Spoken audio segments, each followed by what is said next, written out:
I hope I can be of help to you, Knight. I'd like to find out about the poachers round here who've been stealing game recently. Don't ask me. Talk to the blacksmith's Betty. She's the one who claims she saw them feasting in the woods. I see. Thanks. I'll go and ask. God be with you.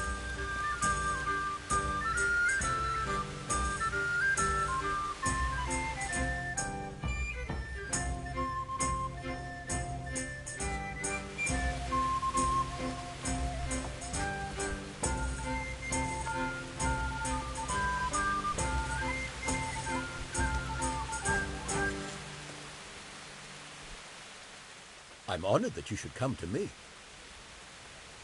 I'd like to find out about the poachers round here who've been stealing game recently. What about them? Well, I wondered if you've got any idea who might be doing it. Tom of the Baths was mouthing off in the tavern, that's all I know. Goodbye.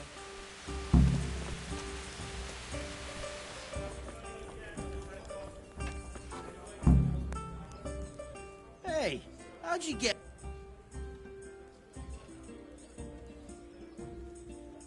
God be with you.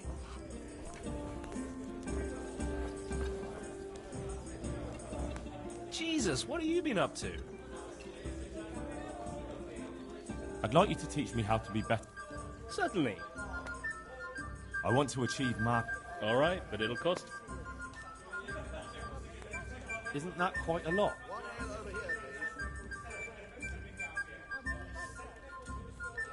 What about this? That's not enough.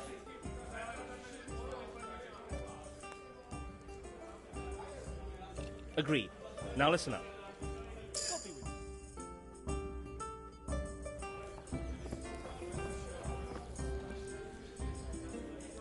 I hope I can be of help to you, Knight. I'd like to find out about the poachers round here who've been stealing game recently. I don't know anything about that, but if it's gossip you're after, go and speak to Brother, the tanner. He always spins a good yarn. You'll find him at the end of the village, the last house on the way to the quarry. Aye, I'll be back in touch. God be with you. I'll bring it right away. May the Lord watch over you. God save. What can I do for you?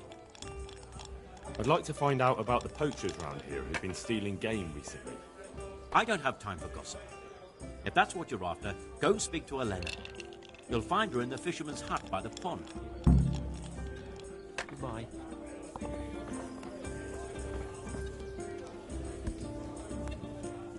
God save you. I'd like to find out... I don't know anything about it. But if I were you, I'd speak to Martha, the innkeeper's wife. She knows all the goings-on around here. You can find her at the tavern. I feel lucky.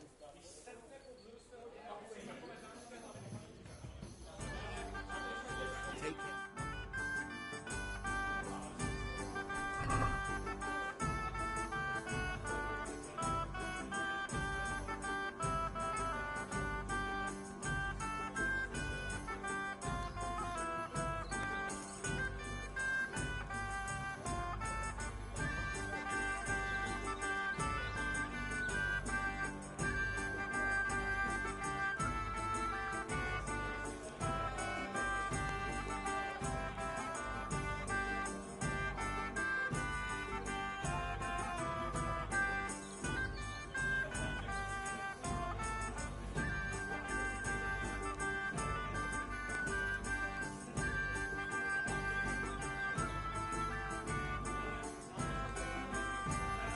All right, all right.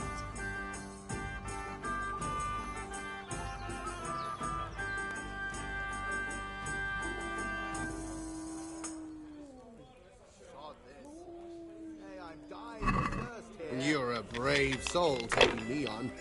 I'm not used to losing.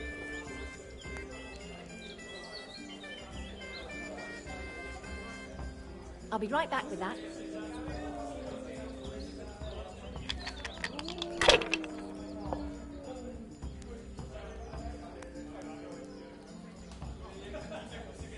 Not afraid of anything, huh?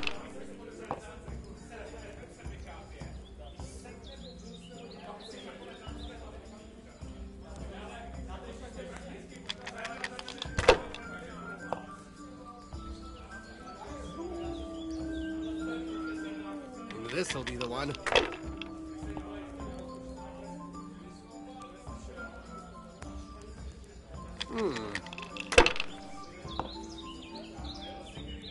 No luck tonight.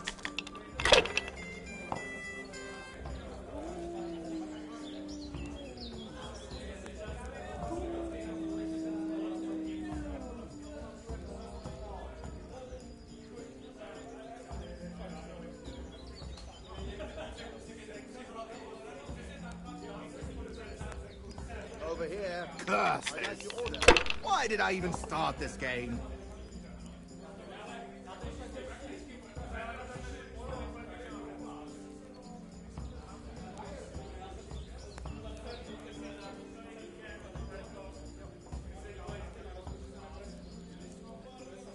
Not afraid of anything, huh?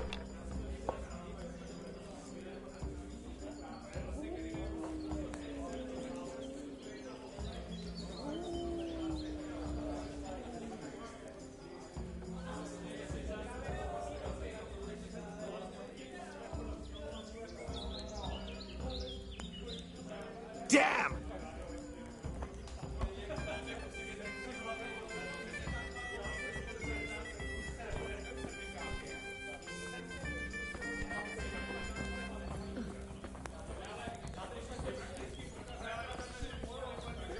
Good day, Henry.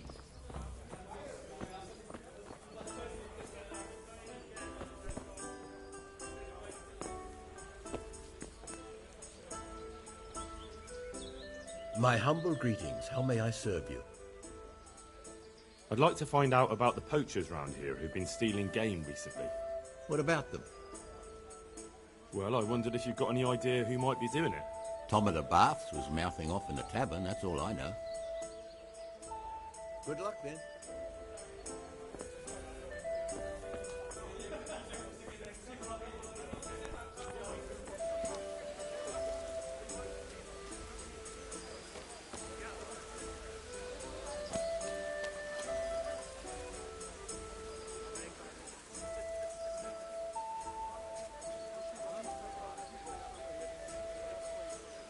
I'd like to find out about the What about them?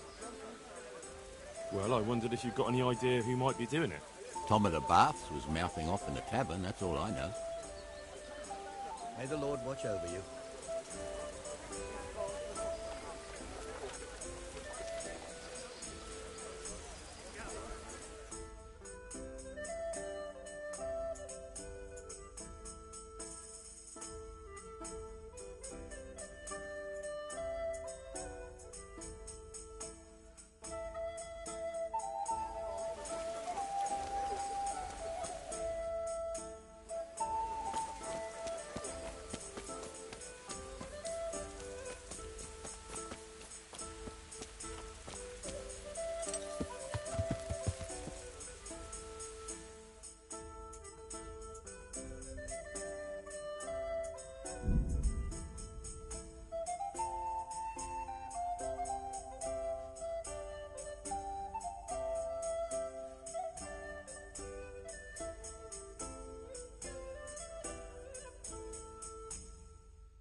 Yeah.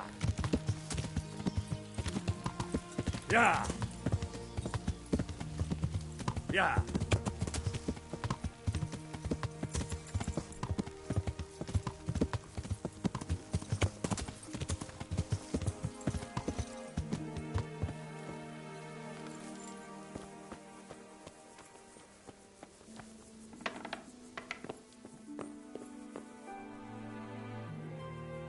Andrew the innkeeper sent me.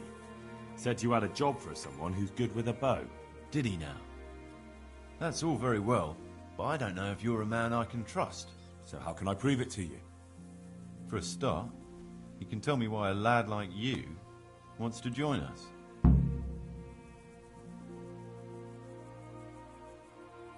I've heard it could earn me some decent coin. Yeah, that's what I used to think. Only it's not quite that simple. Why's that? You'll find out for yourself. Anyway, I have to check you out first. See if you're any good. I'm listening. To begin with, I need to know if you're at home in the woods. And if you're any kind of hunter. Bring me some deer antlers, and then we'll talk. Easy.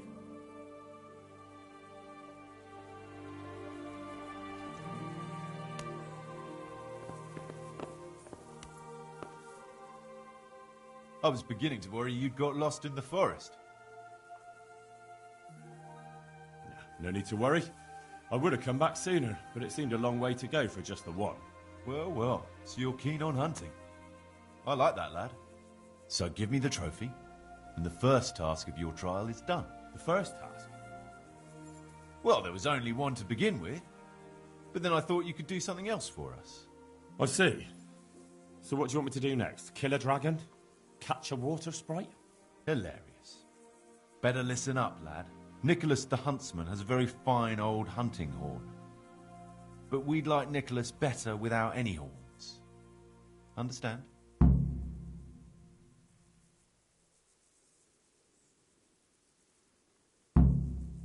Wait. What's all this about? Nothing to worry yourself with now. Get the horn, and we'll have a bit of fun. All right. So where is this horn? Sometimes he carries it with him. It is a badge of office, after all. But I don't suppose he sleeps with it. Best to go at night and have a look around his lodge. It's on the hill above the village, opposite the castle. Come back to me as soon as you've got the horn.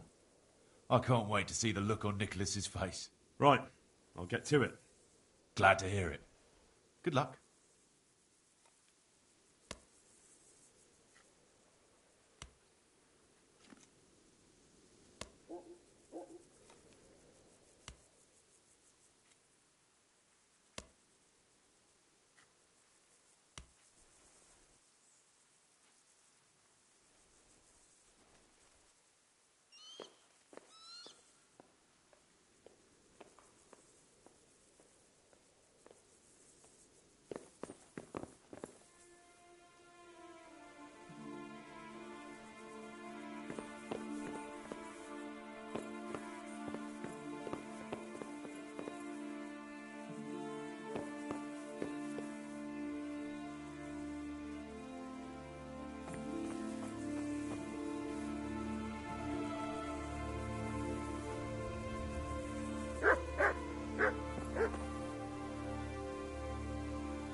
Yeah.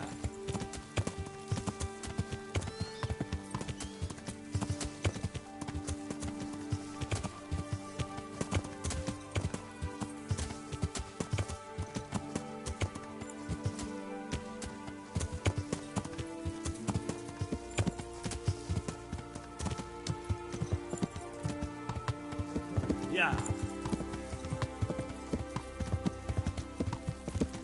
Yeah.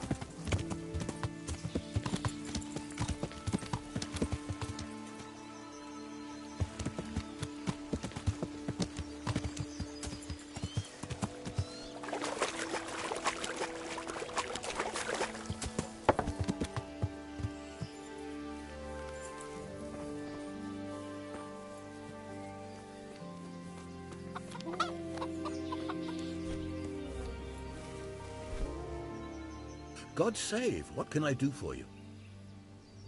I heard you have poacher trouble. Certainly do. They're running wild around here. And they kill a lot more than they take. Many a time I've seen a carcass just thrown in a ditch.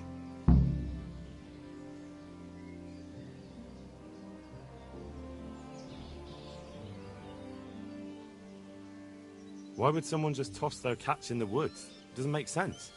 The wagging tongues say they're just doing it to spite the huntsman.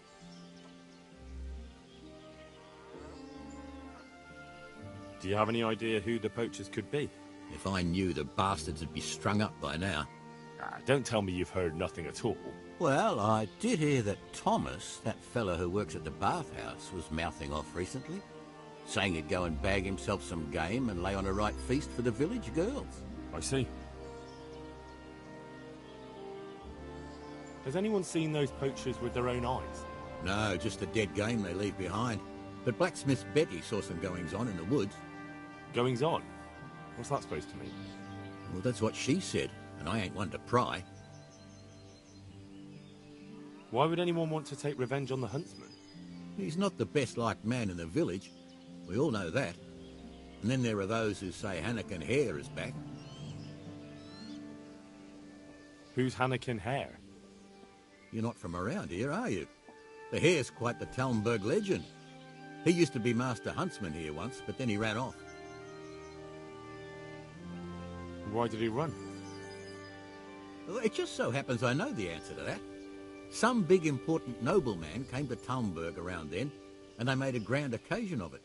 And in the midst of it all, Hare had a falling out with some man-at-arms and knocked him in the moat. The poor bugger broke his neck. They picked the Hare up, but before they could take him before the court, he vanished. Why take revenge on Master Huntsman Nicholas? Because of Nicholas's wife, Margaret. Hare had his eye on her back then, but she didn't care for him and he was fuming. Well, and after he disappeared, Nicholas got his post. Where did he run to? No one really knows. They say he's hiding in secret tunnels beneath the castle, but that's all fairy tales. It's been years. As I see it, he's underground all right, 6 feet down and cold. I want to ask about something else.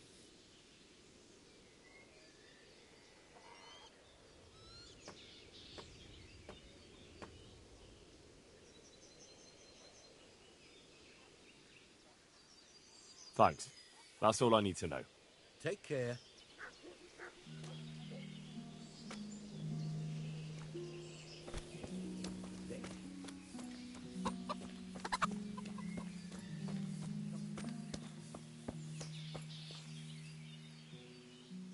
God preserve you, good night. Can I do something for you?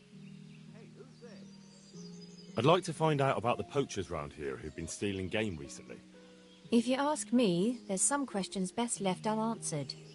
But go and see Olenna if you're determined. That old gossip will tell you all. God be with you.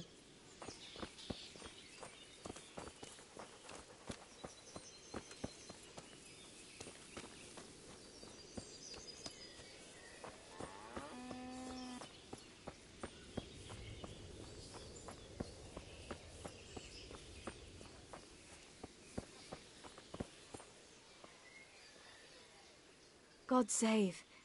How may I help you, good knight? I've got a few questions about these poachers. So ask. I heard you saw something fishy in the forest. That's right, I did. Can you describe what you saw? It was after dark, I remember that.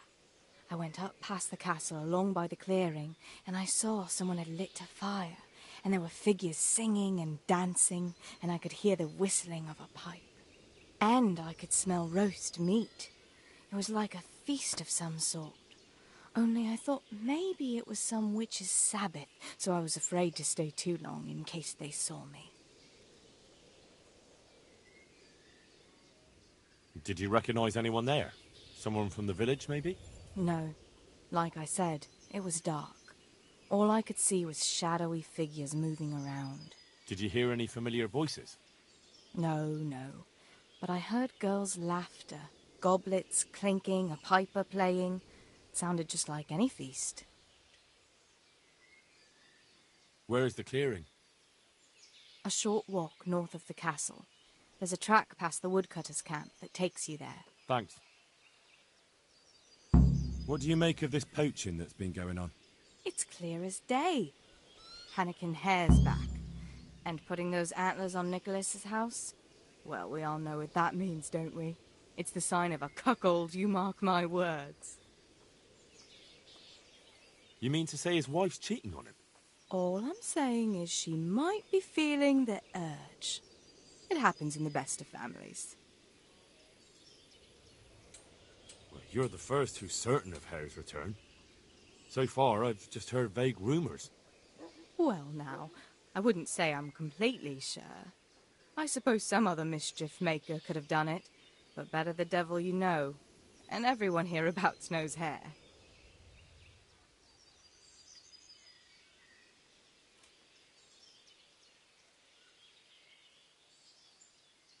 You were singing a different song not long ago. So? Why do you want to know so much, anyway? It's nothing to you, but I'm helping Nicholas unmask that local poaching gang. Oh, I didn't know that. Well, now you know. And you also know not to keep anything from me. So, what's the story with that Hare? All right, I'll tell you what I know. But promise not to tell Nicholas I said it. I'll do what I can, but I need to let him know what I discover. So, out with it. It's to do with Margaret, his wife. They say it's all because of her. Keep going. I know full well Hare's here, because Margaret admitted as much. What did she tell you? That he waited in the woods till she came by and they exchanged some words. Words was all she told me. Who knows what they actually got up to? And what did they speak about? I don't know. But if Nicholas knew they'd met, he'd most likely kill her. You're sure she wasn't saying it in jest? Oh, no. Margaret wouldn't joke about something like that. Well, you're the first who's certain of Hare's return. So far, I've just heard vague rumours. Well, now, I wouldn't say I'm completely sure. I suppose some other mischief maker could have done it, but better the devil you know. And everyone hereabouts knows Hare. Stop trying to wriggle out of it. Do you realise who I am? Not really. But you know who Radzig Cobbler is, right? Of course. I'm his right-hand man, and I'm helping the huntsmen catch the poachers. So, I'm not someone you should be messing around. All right, I'll tell you what I know. But promise not to tell Nicholas I said it. I'll do what I can, but I need to let him know what I discover. So, out with it. It's to do with Margaret, his wife. They say it's all because of her. Keep going. I know full well Hare's here, because Margaret admitted as much. What did she tell you? That he waited in the woods till she came by and they exchanged some words. Words was all she told me. Who knows what they actually got up to? And what did they speak about? I don't know. But if Nicholas knew they'd met, he'd most likely kill her. You're sure she wasn't saying it in jest? Oh, no. Margaret wouldn't joke about something like that. Who's this Hannekin Hare, anyway? Hannekin Hare? There was a time he was master huntsman here, and Margaret was set to be his wife. But then he got himself accused of murder, and fled before they could hang him. Margaret and his job both ended up going to Nicholas.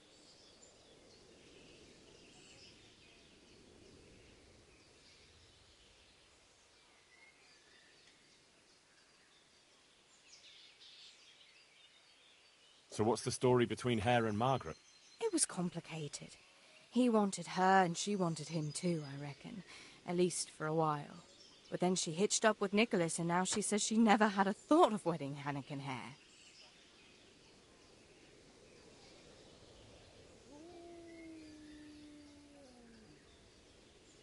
So what went on between Hare and the huntsman? Those two? There was no love lost between them from the moment Hare arrived. And then Margaret got involved. It was a messy business. Do you think Hare really killed that man? Who knows the truth of it now? I did find it all a bit odd. Hare never was much of a hothead. But then again, no one really knew him that well. And Margaret never wanted to speak of it. Wouldn't hear a word about it. That's all I need. May the Lord watch over you.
God's blessings. I heard there are poachers in the woods round here. If only if it was just poachers. It's that sorcerer Hare. He's the one who's been running amok. I said he'd be back, and I said he'd be vengeful, and I was right both times.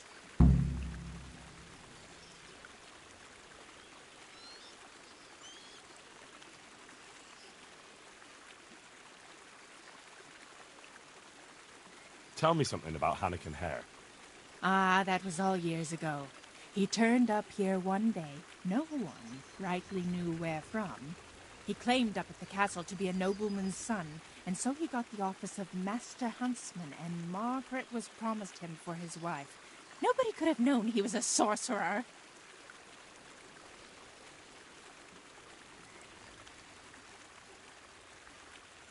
And how did his sorcery reveal itself?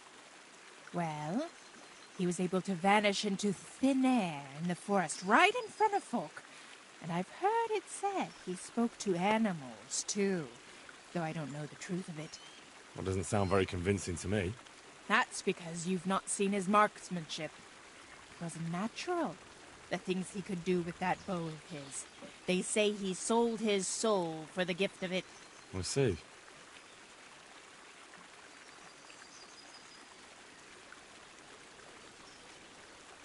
How did it go with Margaret? I'm not one to gossip, but she was a flighty lass in her younger years. She could never make up her mind which one she wanted, the Hare or Nicholas. So in the end, fate decided for her. What do you mean? What happened with Hare? Oh, that was quite something. And then some on top of it. Sir Henry of Lifa was visiting here at the castle, and Hare snapped his guardsman's neck with his bare hands. Of course, they found him out. But how do you keep a sorcerer under lock and key? You can't. That's your answer. And that Satan's spawn slipped the net. Oh, well. Quite a wild story.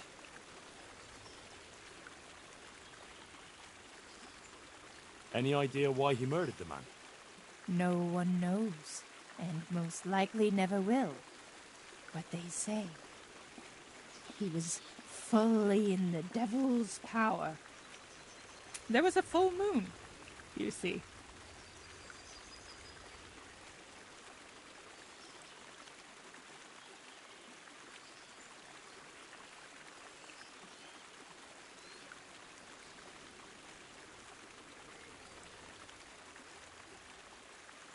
Was he actually seen killing the guardsman?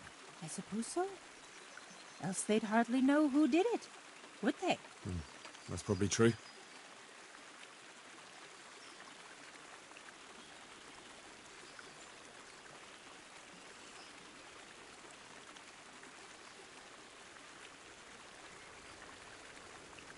There is one other thing I want to ask.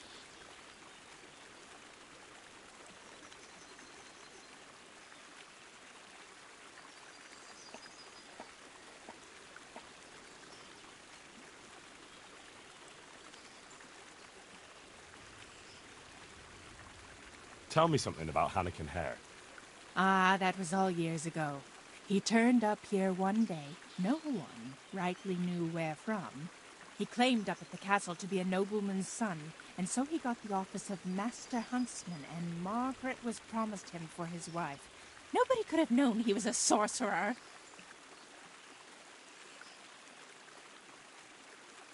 Well, I should be going. Not at all. Goodbye.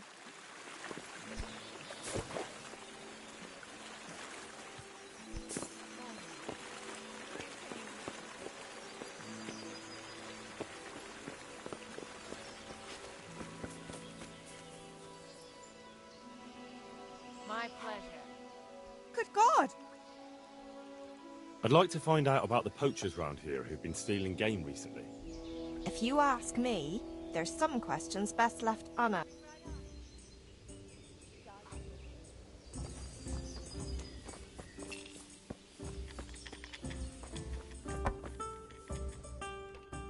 God watch over you. Good night. Especially in these dark times. Can I do something for you? I heard you've got a poaching problem in the woods around here.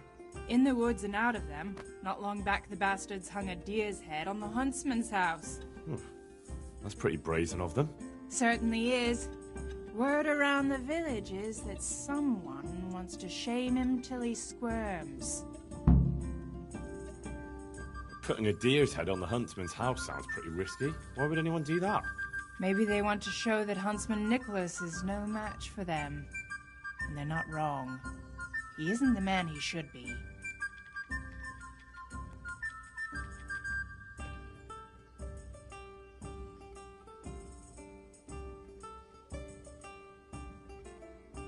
Do you think it was someone local? I really don't know. All sorts of things get said. Hannikin Hare's back, if you listen to some, and others are going on about Tom of the Baths.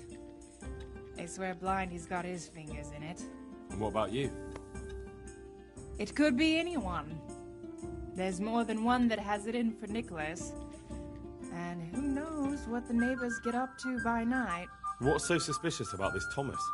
Just that he was drunk and blabbering about how he was going to bring back venison from the woods.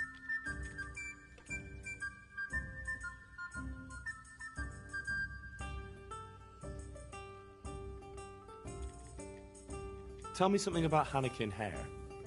He used to be Master Huntsman here a while back, but then Nicholas got him accused of a murder, and the hare had to flee. It cost him the huntsman's rank and Margaret, too.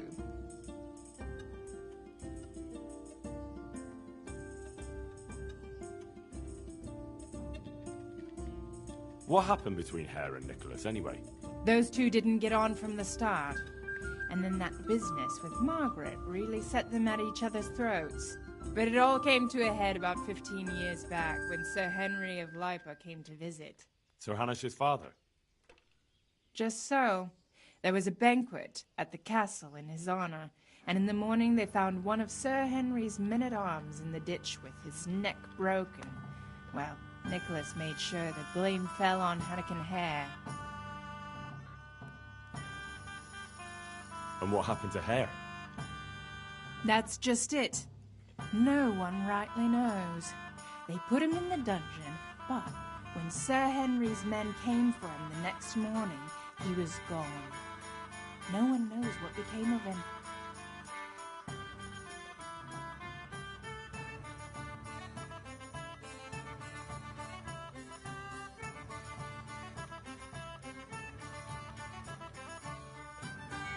So how did Nicholas put the blame on Hare? Nicholas always had a viper's tongue, and events made it easy for him. That evening there'd been a right falling out between Hare and the guardsman. Blows were struck. Well, Sir Divish didn't want any ill will with Sir Henry, so he tried to settle things as quick as he could, and Hare got the short straw.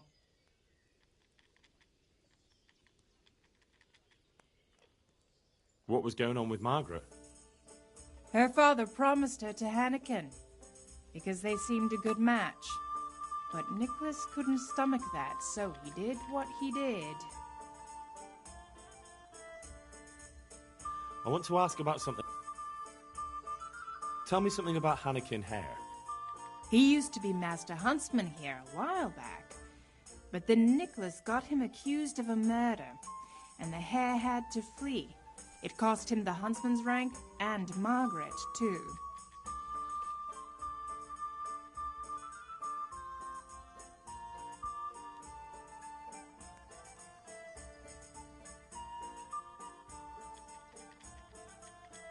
I want to ask about something else.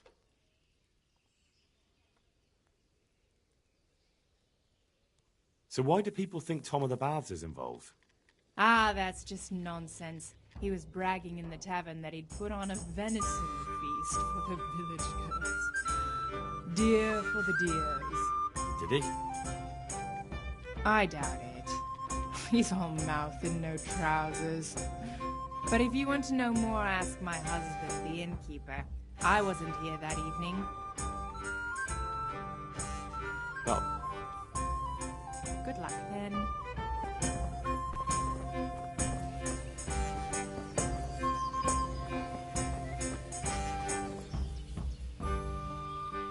Good God, you look terrible. Did someone attack you? What do you think about all the poaching lately? What should I be thinking? If they ever catch them, Sir Divish will have them skinned alive. But for that to happen, our master huntsman would have to be made of sterner stuff. Folk were talking about Hannikin hair. Oh, good Lord. People do like to prattle on. Don't you go believing a word they say. It's the back of beyond here, and they'll tell any tale to spice things up a bit. Do you think Nicholas isn't doing enough? A master huntsman who lets poachers run wild through his woods? He's useless. He couldn't even stop them hanging a stag's head on his own house. Right. Thank you, innkeeper. I've heard Tom of the Baths was mouthing off in here. So he did. He and Jack Piper were bragging about how they'd make a feast for the village lasses, that there'd be venison roast and enough beer to fill a river. And a few days later, they did come and buy a few kegs of beer from me. Did they have anything else to say? Not really. I told him to shut up, or someone would hear him and there'd be trouble. And what did he say to that? Nothing. He had more booze in him than the castle cellar. He just hiccuped and slid under the table.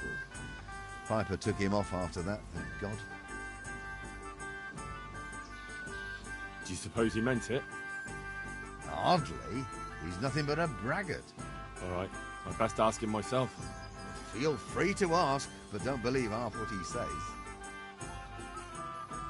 And who is this Jake Piper? Well, he's Tom's best mate. A decent fellow. They call him the Piper because everywhere he goes, he's whistling on that pipe of his. Where can I find him? Well, most likely in the quarry. He lends a hand there to make ends meet.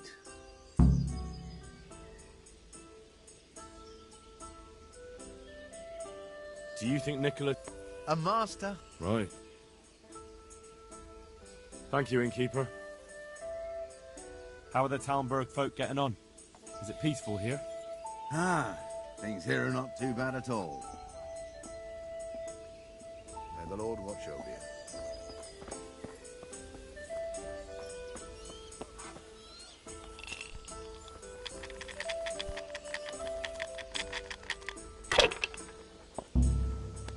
Hey, you! Where are you putting your sticky fingers, thieving magpie? Christ, a thief! People, a thief! I see a thief. I'm at your Come on. service, sir. I'd like to find out about the poachers round here who've been stealing game recently. I don't know anything about it. Farewell. You! Stop right where you are! Surrender! You'll have to answer for your law-breaking. Someone saw you. You should have thought...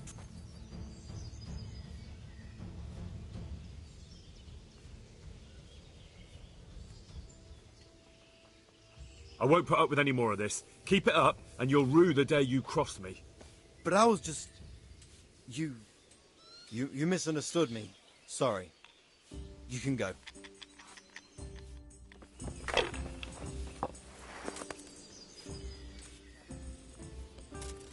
Care to try your hand at...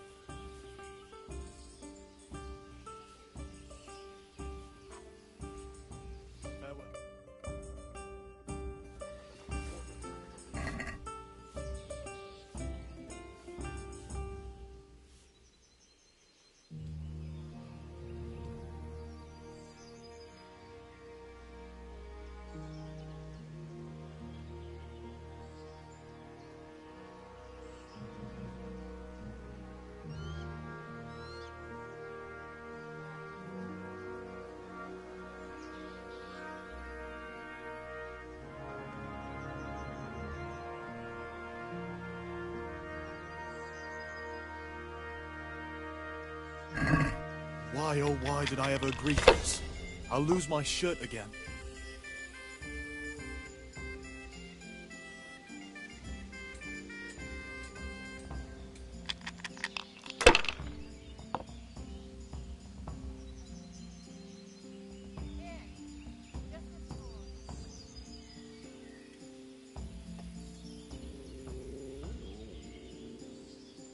Not afraid of anything, eh?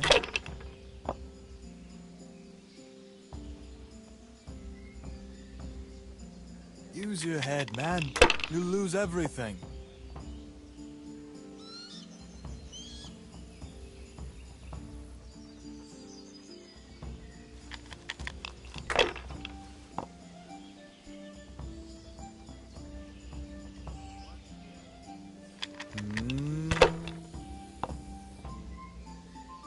God's holy hat.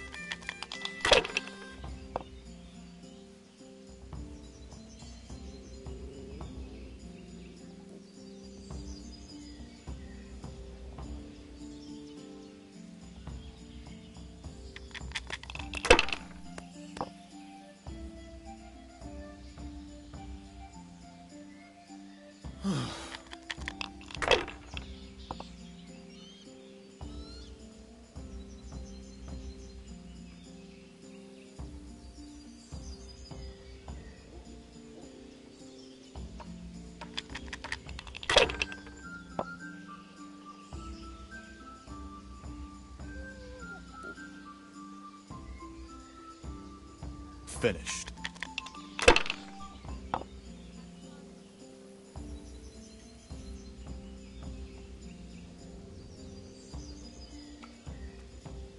Curses. Why did I even start this game?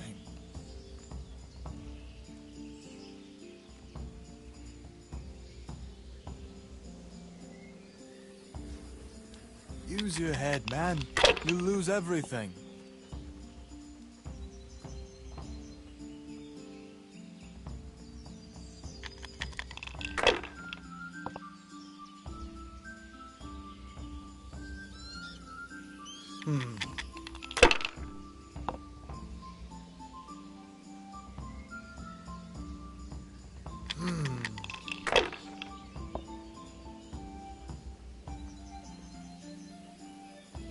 We'll see.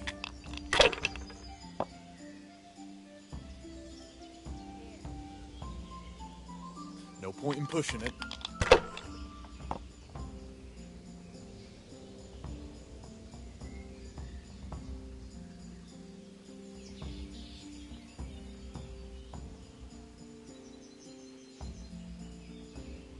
Why, oh why didn't I quit while I was ahead? I'd like a beer.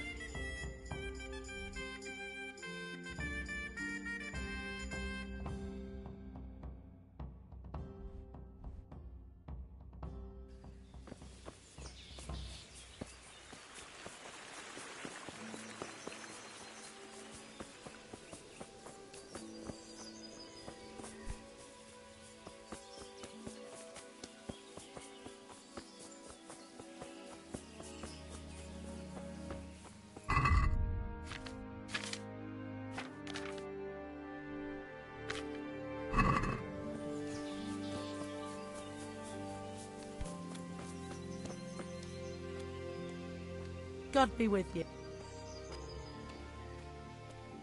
I'd like to... So, what are you in?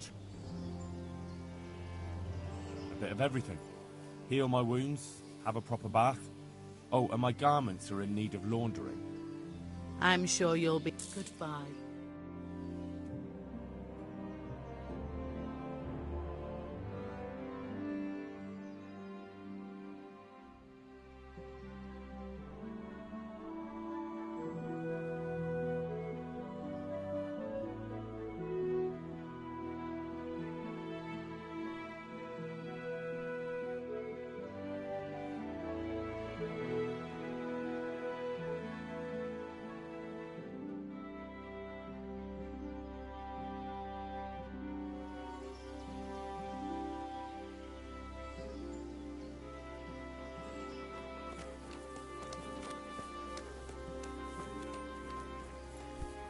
Hey!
You'd think he had blue blood.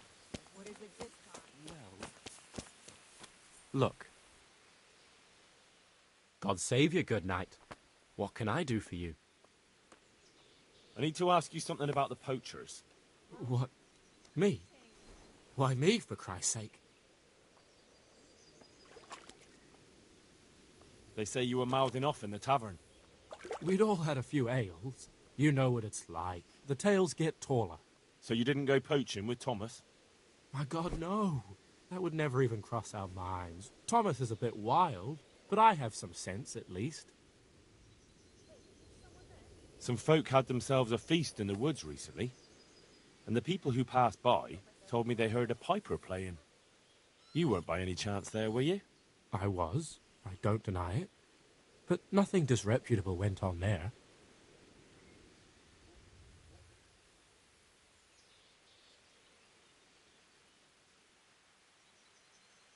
Now listen up, laddie. I don't have time for your nonsense.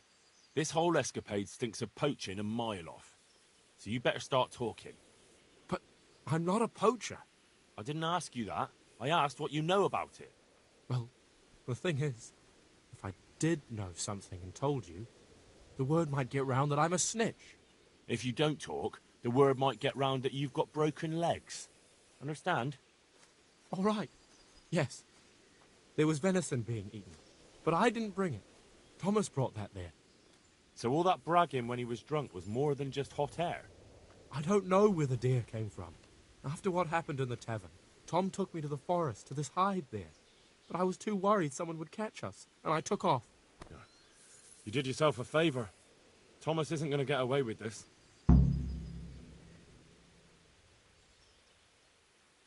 I need to ask you something about the poachers. What? Me? So about that feast... What about it?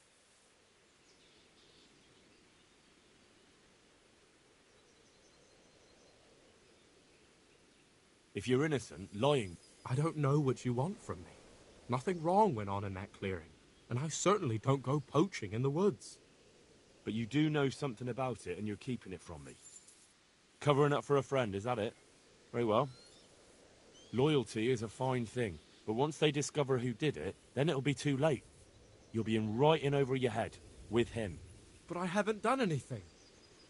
Then you have nothing to fear if you tell me what happened. All right. Yes. There was venison being eaten, but I didn't bring it. Thomas brought that there. So all that bragging when he was drunk was more than just hot air? I don't know where the deer came from. After what happened in the tavern, Tom took me to the forest, to this hide there. But I was too worried someone would catch us, and I took off. You did yourself a favour. Thomas isn't going to get away with this.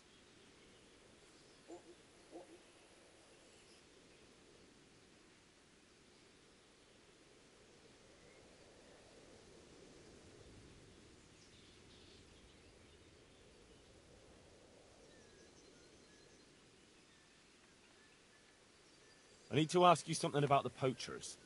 What? So about that feast you had the other day. What about it? So who was at the feast? Just the village girls and us. Who's us? Us lads. Was Tom from the baths there too? Yes. Yes, he was there. That'll do for now. Good luck, then.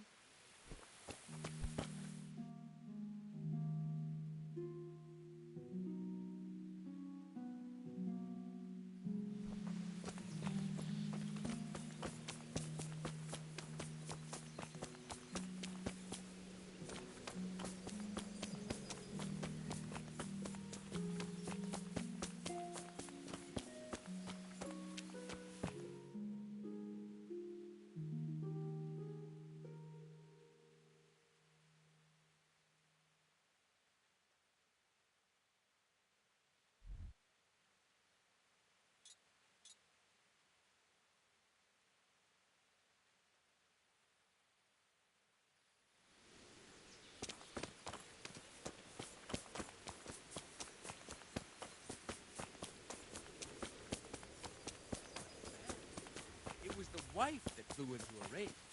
Called me a tight-armed old businessman.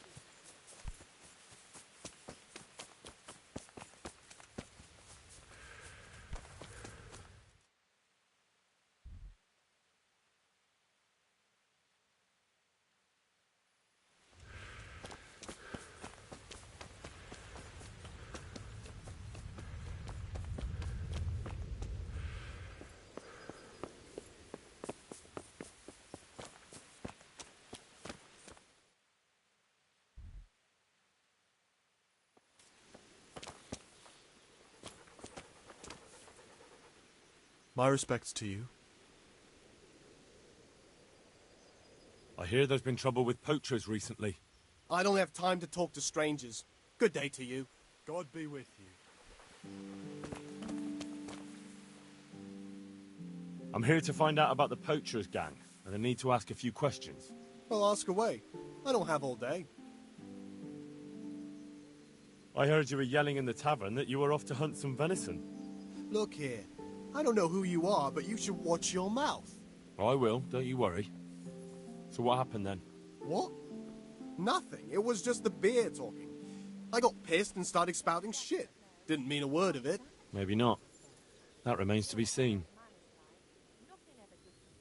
Blacksmith Betty saw people feasting in the woods, and she says there was a nice smell of venison. What do you know about it? Nothing. I wasn't there. And I don't suppose you'll tell me who was? No, because I wasn't there.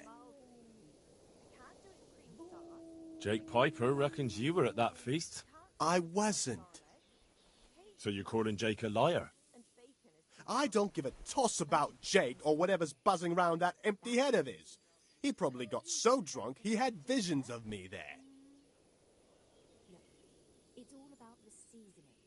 Just roast it with a bit of lard, the same as usual, but add some rosemary and juniper. Rosemary? The best thing for hair. I heard it from a travelling merchant. He had it in Prague and said it was delicious. All right, I'll try it. Right, that's it. Either you tell me the whole truth now, or I swear to God I'll knock it out of you. All right. But promise me you won't drag me into anything. Speak up and who knows? I might put in a word for you. All right. The truth is I did drag a deer carcass there, but I didn't do the shooting. I was given it. That's a likely story. Honestly, not a word of a lie. I caught the poacher just as he was skinning it. And who might that be? I don't know. If you don't tell me who it was, I've no reason to believe that story of yours. Fine. Fine. He's one of the charcoal men. I've seen him taking the charcoal to the forge. His name is Radan. There are plenty of charcoal burners around here. He came from the charcoal piles south of here. If you follow the creek upstream, you can't miss them. Well, you better pray I find him, because if you've been lying to me, I'll go straight to the castle. Understood? I'm telling the truth, I swear. I'm sure you'll find him there. We'll see. May the Lord watch over you.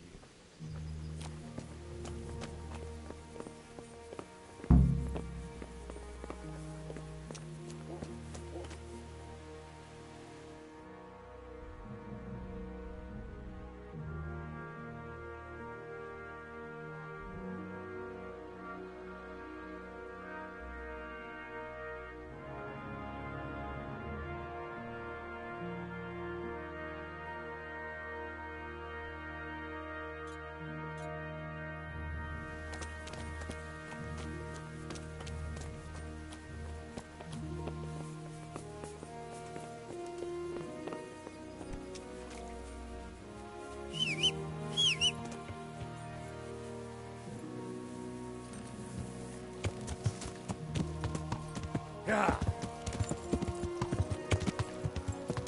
Yeah.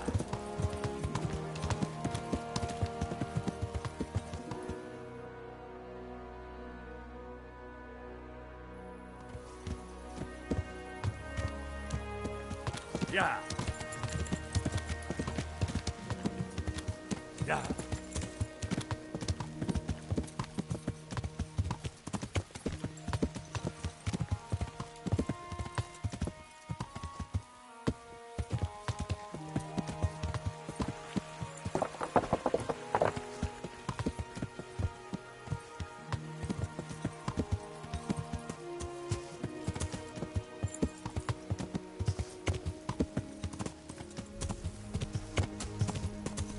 Yeah.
God save you.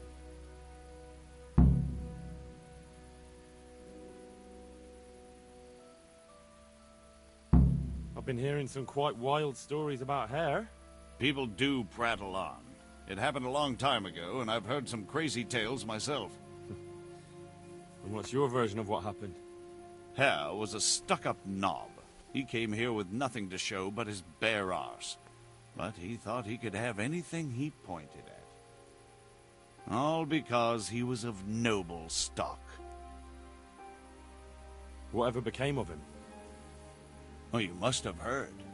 He killed one of the armed men that served Sir Henry of Lipa, and they sentenced him to hang. Except he scapered right out of the castle dungeon. How did he manage that? Nobody knows, but I'll bet he had help from someone up at the castle. And what was your wife's role in all this? He had his eye on her, and she didn't want him. That's all. And it had nothing to do with what happened later. I heard that he was a sorcerer. And I've heard there's blooming roses on Rattay Gallows at Christmas. A sorcerer. Bah! Hare was a ruffian. but there was nothing supernatural about it. That's all I need.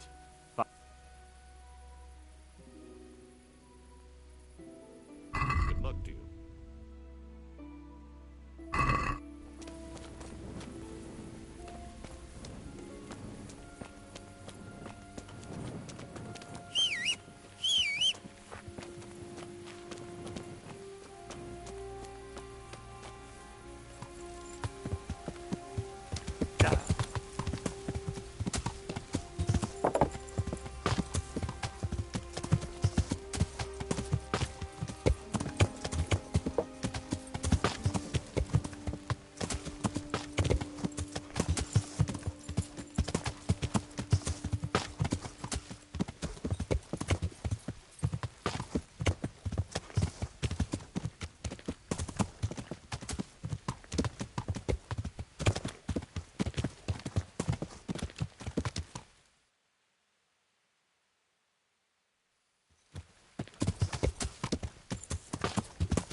No!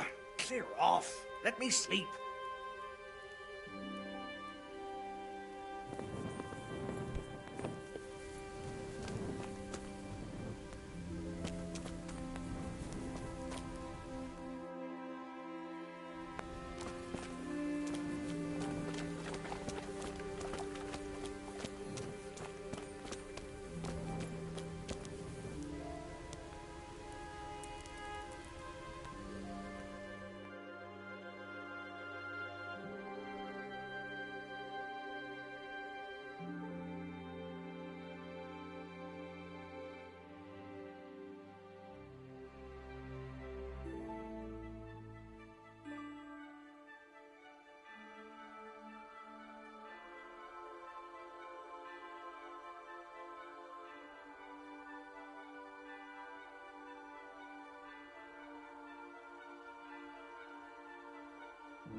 Leave me be.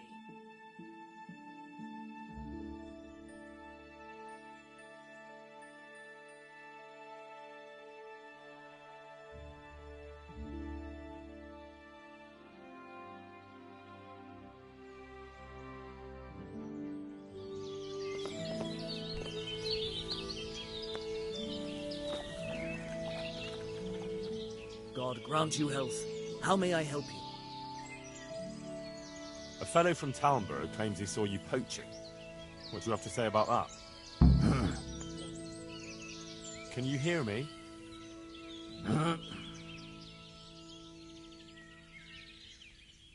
Don't you have anything to say to me about that? I'm not a poacher. That's not what I've heard. But I'm not a poacher, though.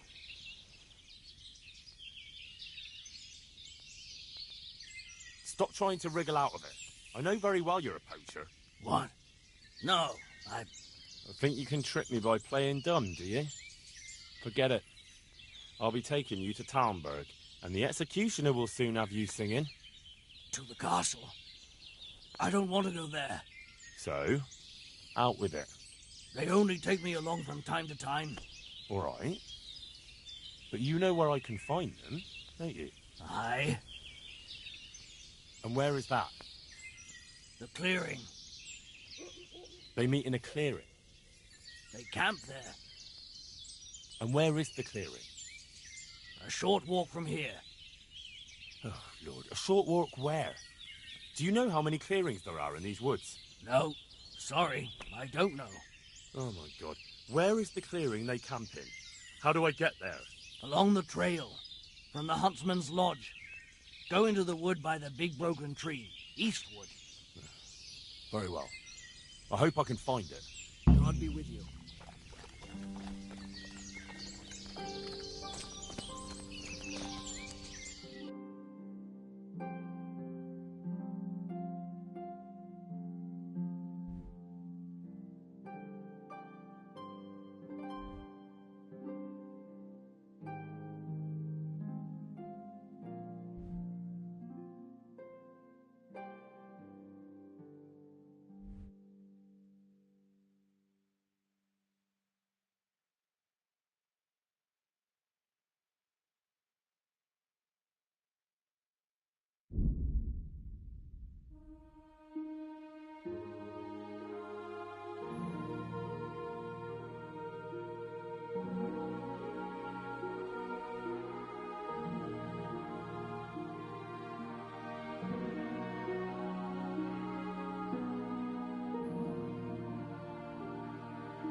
Yeah.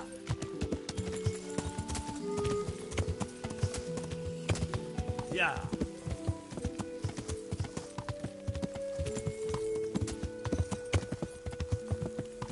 Yeah.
I have that horn for you.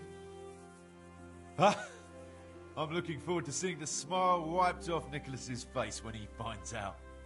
As for you, the old man says you're in.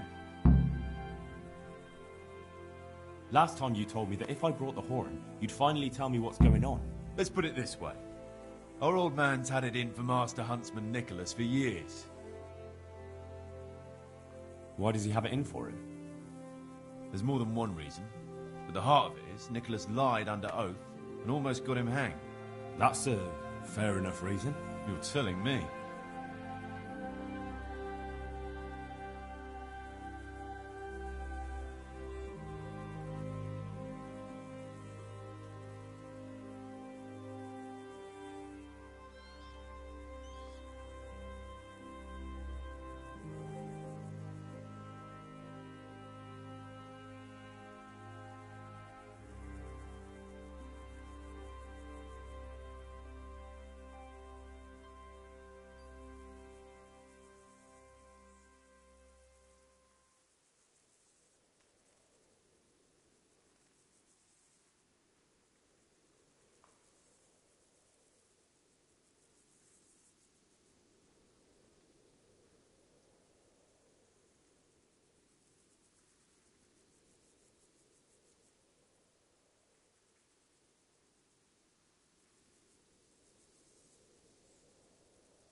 What's he trying to achieve?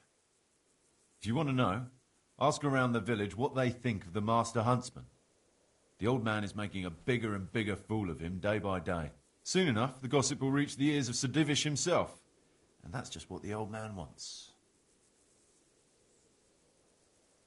It wouldn't by any chance be that Hannikin hare everyone's talking about, would it? Hear ye, hear ye. The lad is smarter than he looks. It is him, as it happens. What have you been hearing about him? I've heard all sorts of things. Some people said he's a sorcerer who can talk to animals. I'll have to tell Hannikin that one. It's no surprise, though. To this day, folk can't get their heads around that escape of his. And how did he make his escape? What do I know? He's never told anyone. Anyway, if you want to know the details, ask him yourself. It wouldn't by any chance be that Hannikin hare everyone's talking about, would it? Hear ye, hear ye. The lad is smarter than he looks. It is him, as it happens. What have you been hearing about him? They said he killed some man-at-arms and fled. Who keeps spreading those lies? Some folk haven't the sense they were born with. Anyway, if you want to know the details, ask him yourself. It wouldn't by any chance be that Hannikin hare everyone. Hear ye, hear ye. I heard the huntsman dropped him in it because of Margaret. As my old grandma used to say, the truth always comes out in the end. Anyway, if you want to know the details, ask him yourself. So, what comes next? We're just getting something big ready. We'll make camp in the north of Broder Woods. There's a concealed glade, and that's where you'll find us. All right, I'll meet you there.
Who's there?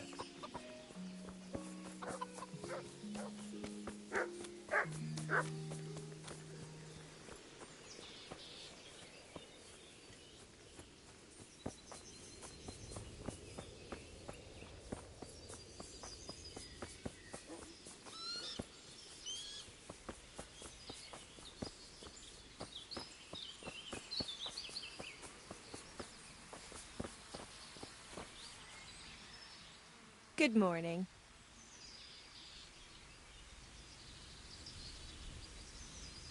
I'd like to ask you about Hannikin Hare. I'm sorry, but I really don't want to talk about that. Listen, I know the hare is here, and I know you spoke with him. And if you don't want your husband to find out, you better start talking. Wait! You can't say something like that to Nicholas. God knows what he'd do. It's in your hands whether I tell him or not.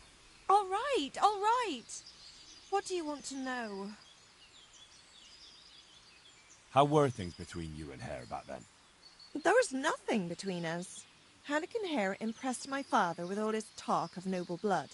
But I couldn't stand him, and I didn't want to marry him. And then it made no odds after he ran away. So you didn't want him? I only asked because I've heard differently. That's village talk. Of course folk gossip. Mostly they just want to hurt Nicholas. Did Hare really commit the murder? God in heaven, how should I know? Anyway, it doesn't matter now. That remains to be seen. What did you talk about in the woods with Hannikin Hare? I see Betty's mouth's been busy. Don't blame her. I had to work hard to weasel it out of her. Now tell me. Oh, all right. Well, it seems Hannikin Hare's exile has addled his brain. He told me he'd go off with me, that he still loves me and nonsense like that. And what about you? What do you mean? I was so shocked, I couldn't even scream. Is that all he told you? He said if I change my mind, I'm to hang a garland of forget-me-nots on the house and wait for him at that place of ours. Where was it you saw him exactly? I wish I could tell you. The whole thing was like a fever dream. I almost got lost trying to get out of the forest. Even if I remembered, it wouldn't be any use to you. Hannikin Hare moves through the forest like a ghost. He knows every tree root off by heart.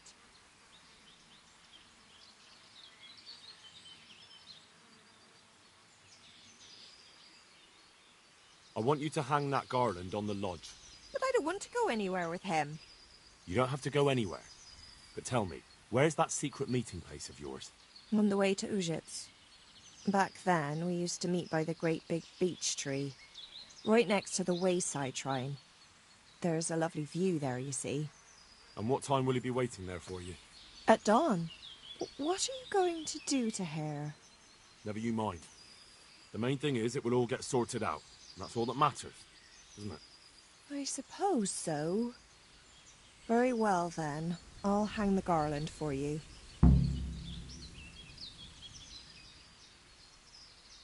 That'll be everything. Good luck, then.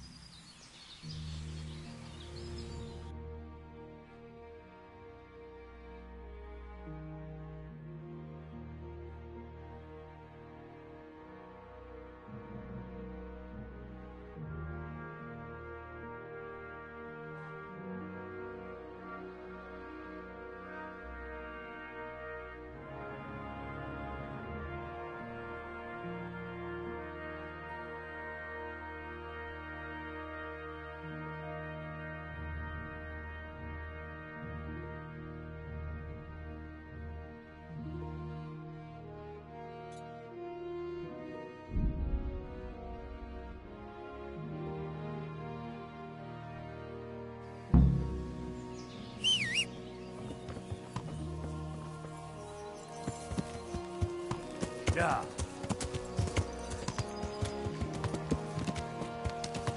Yeah.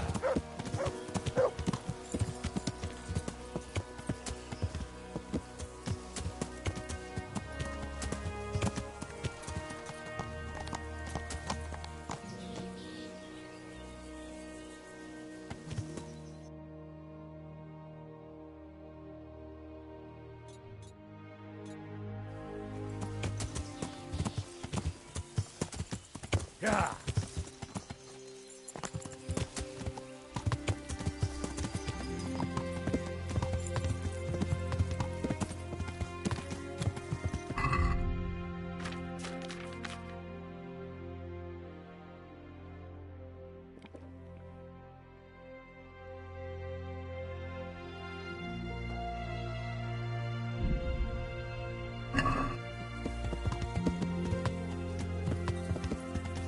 Yeah.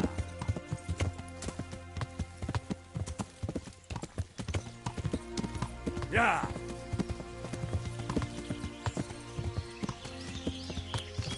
Yeah.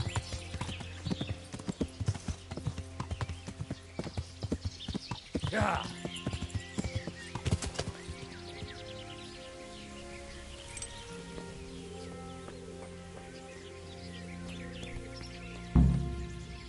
I'm guessing Nicholas won't be joining us. Who the devil are you? I thought you wanted to meet up with Margaret. Fortunately, I'm not that much of a fool anymore. I was hoping I'd tempt Nicholas out of his lair. But let's get to the point. Who are you? And what are you doing here? My name is Henry, and I work for the Master Huntsman. So are you going to arrest me? I am.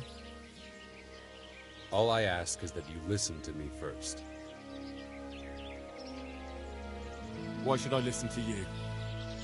Because if you care about justice, you're after the wrong man. Anyone could say that. And that's precisely why the accused should get a proper hearing. Let me guess. You're going to tell me you're innocent? I wouldn't presume. I've been poaching on the Divish estate, and I'll take the punishment I deserve. But the crime I was nearly strung up for, that one I didn't commit. I've no idea what you're talking about. Let me introduce myself. My name is Hanakin Hare of Zalush. The nobleman? I used to be. My house became sadly impoverished, and I became the master huntsman at Talmberg. Gamekeeper turned poacher? I see. That's quite a transformation. Nicholas gave me no choice. What happened to your family? My father lost his influential friends and the money with them. After his death, I inherited only his debts. There was nothing for it but to sell off all our possessions, see to my sister's welfare, and manage as best I could. That sounds a rough deal. Believe it or not, I never cared for the life of a nobleman. I spent my youth running free, hunting in the woods. What happened between you and Nicholas? I was falsely accused of murder. Henry of Lipa visited Talmberg, and the morning after the banquet in his honor, one of his men was found dead.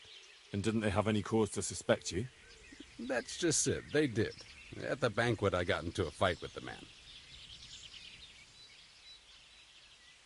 I know Sir Hanish of Lipa. Was Sir Henry his father? Indeed. He was on his way to Ratai to take charge of the fiefdom for young Sir Hans Capon. Why did you get into a fight with him? The fall of the House of Zalush was the work of the Lords of Lipa, and that fellow took great delight in reminding me of it. And then what? Nicholas began to pull strings. Several people came forward as witnesses to say they saw me with the fellow later that night. Why would he have done that? He wanted rid of me. We were both in love with the same lass, you see, and Margaret is his wife today. But back then, there was no question which of the two of us would win her. I was the huntsman of noble blood, and Nicholas was just plain Nick. Her father's preference was clear. Do you know who did kill the man? No. He was found in a ditch with his neck broken. He could have tripped and fallen, all on his own. And that never occurred to anyone? It did. But some people swore they'd seen us jostling on the drawbridge. Of course, that was Nicholas's work. What did Margaret think of you? She took me for a fool. She only had eyes for Nicholas, but I didn't see it then. In the end, she could have saved me. How? She could have told the truth. After the banquet, I was with her. But when they asked her, she said she hadn't seen me that night. How did you get out of it? What leads you to imagine I did? Your head's still on your shoulders, so you must have escaped somehow. I'm alive. But my name and my family's name has been dragged through the mud. For me, that's worse than the sentence waiting for me. If you say so. But you still managed to get away. Well, it's true I had the good fortune to escape from the dungeon. From the Talmberg dungeon? That can't be done, can it? It's not too hard when the lord of the castle himself helps you escape. So, Divish set you free? From his own dungeon? He couldn't offend Henry, so he had to lock me up. But he trusted me. We were friends, after all. He led me out of the castle in the night. I was given a good horse, and in a couple of days I was in Silesia. And that was the end of it. At least until now. And how did it happen? It's a long story. I've got time to listen. All right. But for you to understand, I have to start from the beginning. I was born as Hannikin Harev's. My house became sadly impoverished. And I became the master. Gamekeeper turned poacher. Nicholas gave me no choice.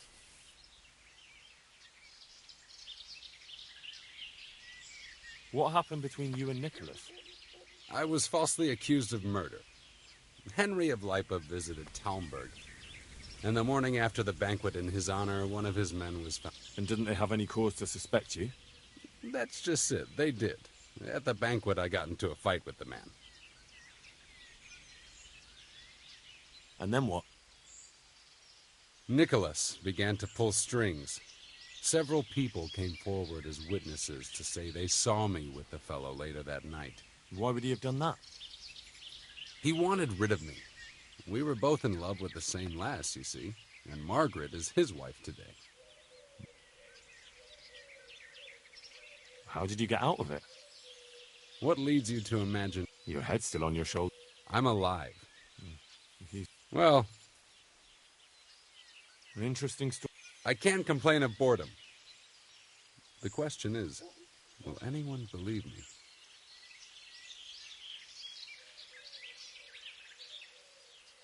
Even if I believed you, there's no proof. It all happened a long time ago. I know. But if I didn't believe in my own innocence, I'd have to be crazy to have done what I did. Why? If I truly were guilty, why would I risk coming back to Bohemia? I could have died in peace as a rich man in the pay of the Jagiellonians. Only a fool would come back. Nicholas took everything you had, regardless of your guilt or innocence. I'd say you have more than enough cause to want revenge. I'm not like him. Anyway, you're right. I don't have any proof of my innocence. All I can give you is my word. This is one of the most insane stories I've heard lately. That doesn't surprise me. But something tells me you're speaking the truth, Hannikin Hare. Thank you. And if you want to help me, come to the old mine gallery in Broad Woods. I'll be there. I have a plan, but I need some help.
So, what are you up to?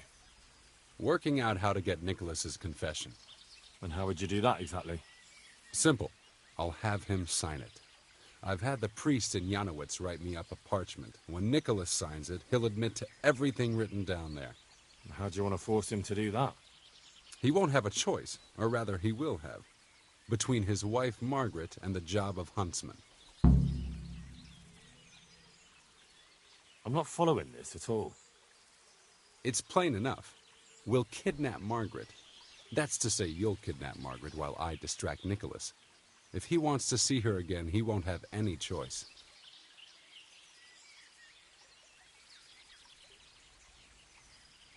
Kidnapping?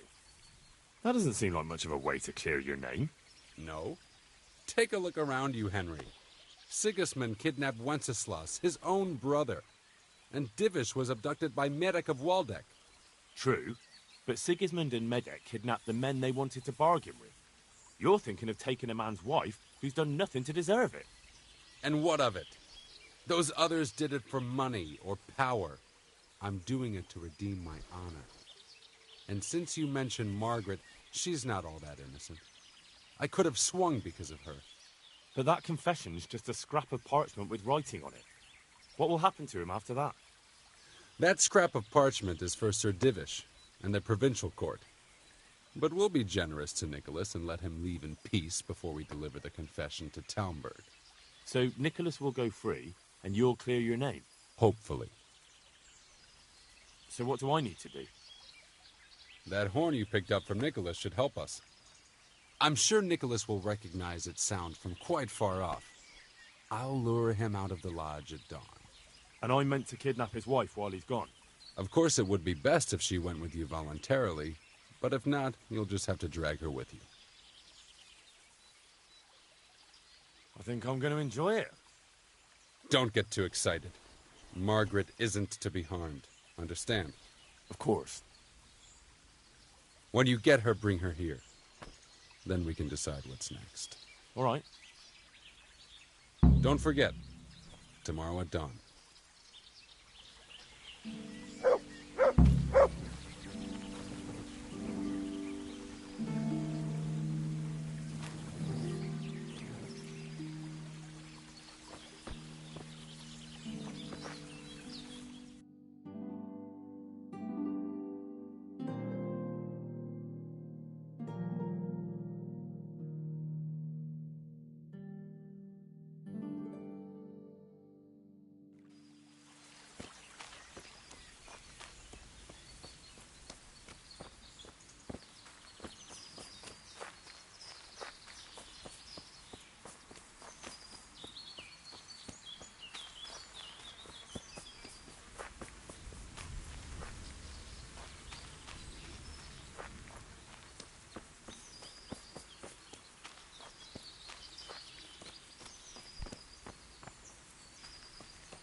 What are you doing here?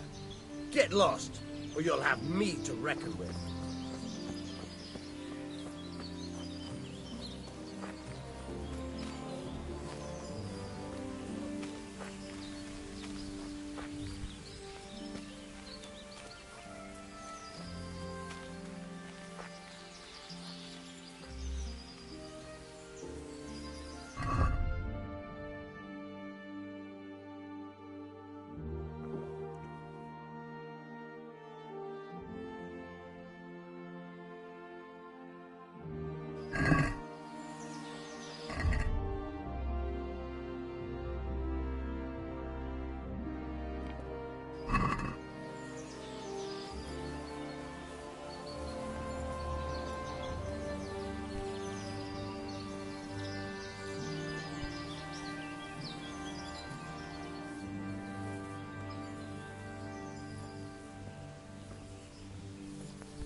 You!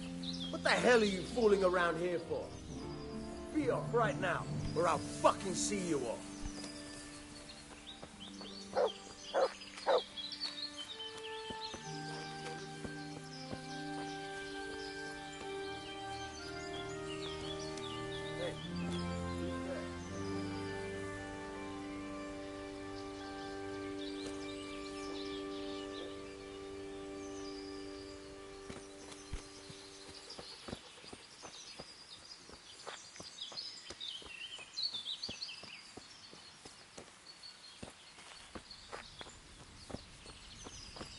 What the hell was that?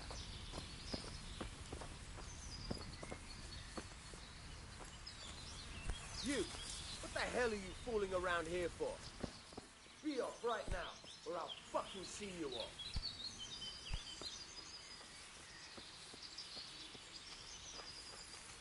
Is there something you need?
You're doing? You've no business here.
Good work, Henry. Now we have to act fast and sort out Nicholas. Are you all right? Well, I can't say I feel too good about it, but what else can we do? Believe me, it gives me no pleasure either, but there's no other way. Take this confession. Go to Nicholas and make him sign it before you tell him where Margaret is. What if he refuses? You'll have to make him, one way or another. I'm not complaining, but couldn't you go to him yourself? Believe me, I'd rather not drag you into it at all. But if Nicholas sees me, he'll go straight for my throat before I get a word in. The only way to avoid bloodshed is if you go. I see. Yes, you're probably right. And what if he attacks me? Then of course you'll have to defend yourself. If you knock some sense into him in a duel, all well and good, but don't forget we need him alive. So keep a cool head. All right. Let's hope it doesn't come to that. I'll get to it. Here's the document. Don't forget to tell him he should get the hell out of Talmberg before we take it to the castle. Where would I find you? I'll wait for you in the clearing. Be quick. I don't want to keep poor Margaret here any longer than necessary. I understand.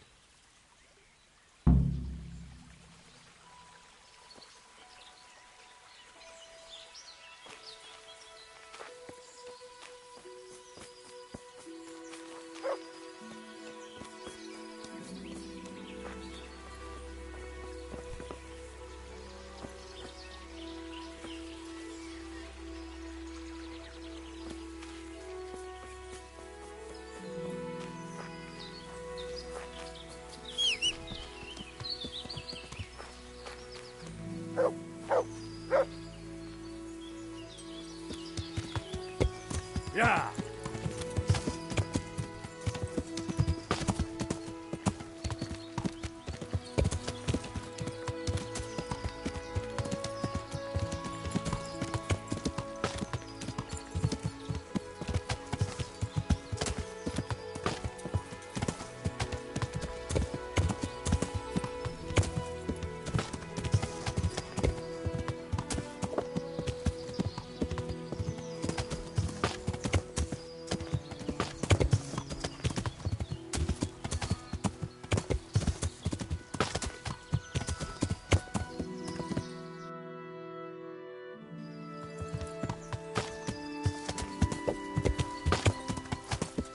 Yeah.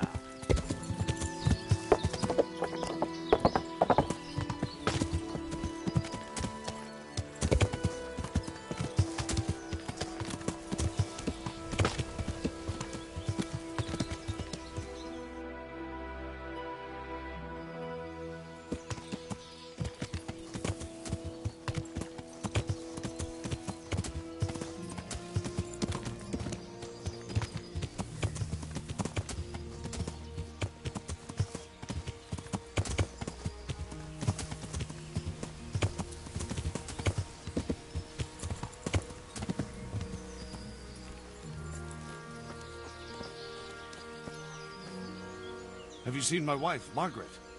I'm sure something must have happened to her. I can't find her anywhere. Yes, I've seen her. Speak, where is she? Hannikin Hare is holding her captive. How do you know that? It makes no odds. Just listen to me. What, you whoreson? Tell me where she is right now, or you'll rue the day. Bluster all you want, but if you ever want to see Margaret again, you better get a grip on yourself. Where is she? Tell me! Yeah, you scratch my back, and I'll scratch yours. Sign this parchment here, and I'll tell you what you want to know. I, Nicholas Angel, do hereby confess... conspiracy against Sir Hannikin Hare? Just in proper punishment? What? You must be out of your fucking mind. Never.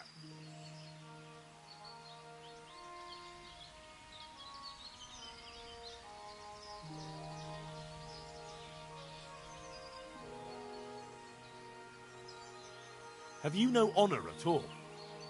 You almost sent an innocent man to his death on account of a woman, and now justice has finally caught up with you. So face it like a man. Justice? What's all this about justice? Come to that, who are you, really?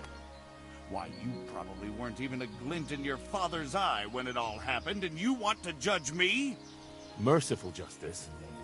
If you sign this, Sir Hannikin will give you a head start.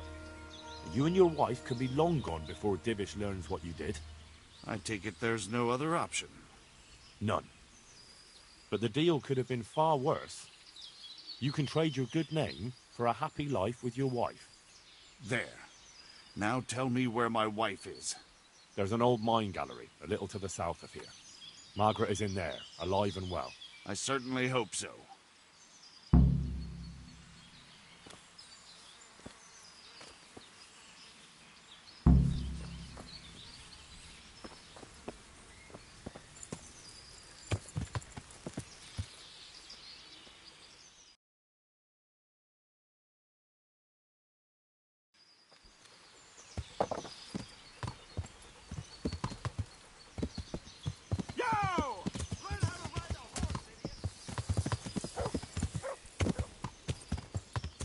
Yeah.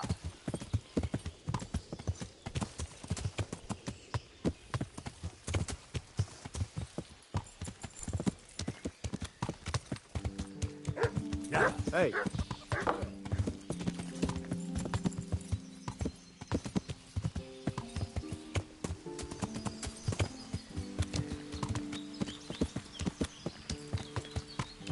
Yeah.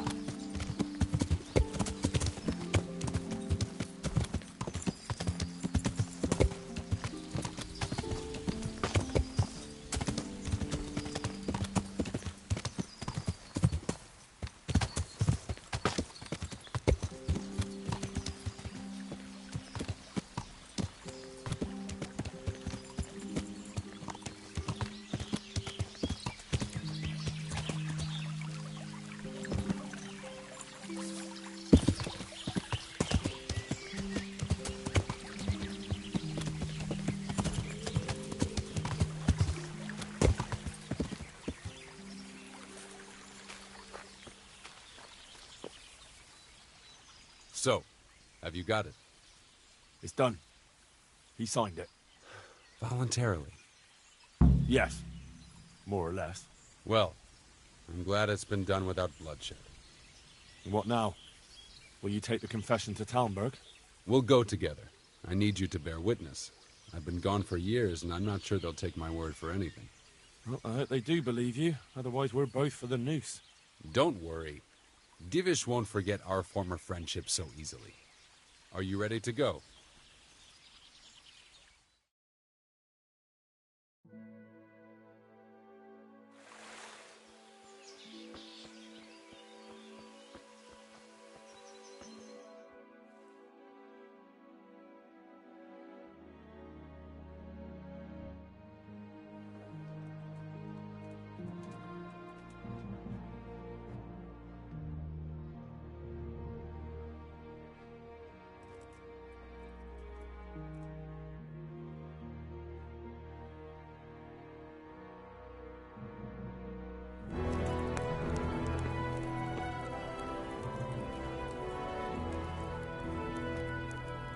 Anakin Hare, I never expected to see you again. It was the will of God that I returned.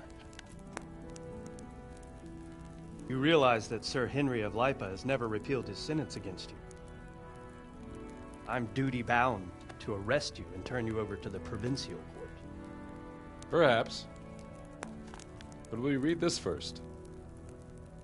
Henry here is my witness that your master huntsman Nicholas signed it himself. This ought to change their minds.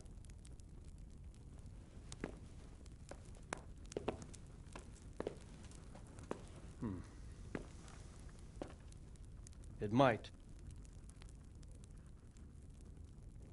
I'm sorry, Anakin. I always trusted you. But your guilt seemed irrefutable. Nicholas was very thorough. Oh, there's no doubting his own confession. Captain. Yes, sir. have the Master Huntsman arrested. That won't be necessary. I don't think they'll find him. I understand. So, what's to be done with you now? Poaching and kidnapping the Master Huntsman's wife. You see my difficulty. I know. I can't stay here. It's enough to know my name is cleared. I'll have a letter drawn up to recommend you to the service of Sir Vincent at Vellish Castle. Thank you, sir. But if Nicholas has vanished and we're sending you to Vellish, then who's going to be my master hunter here? There's one obvious candidate. Henry here. Help me bring Nicholas to justice. And he's no disgrace as a hunter. Really? Well, what of it, young man?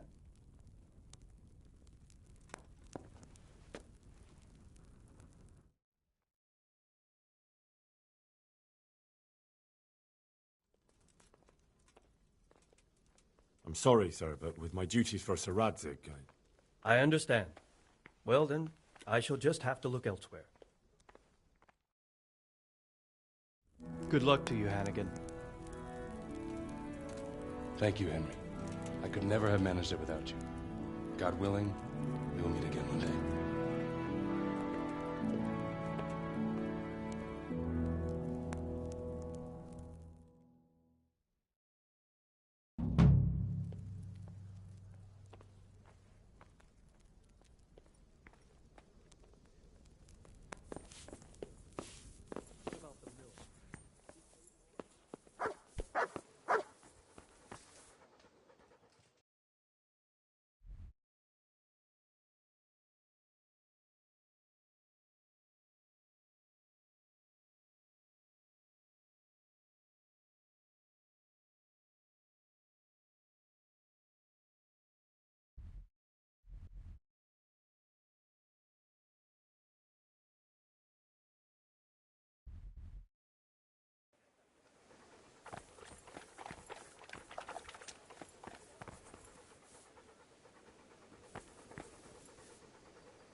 Look what I've got for you. You'll love this.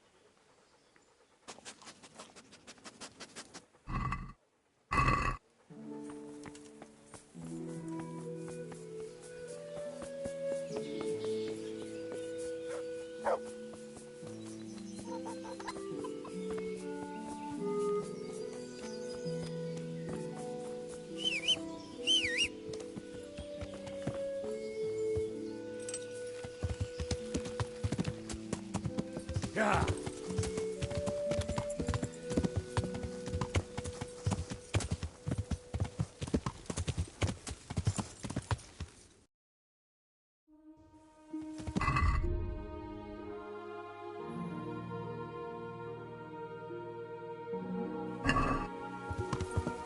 Yeah.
Welcome back to the land of the living. Who are you?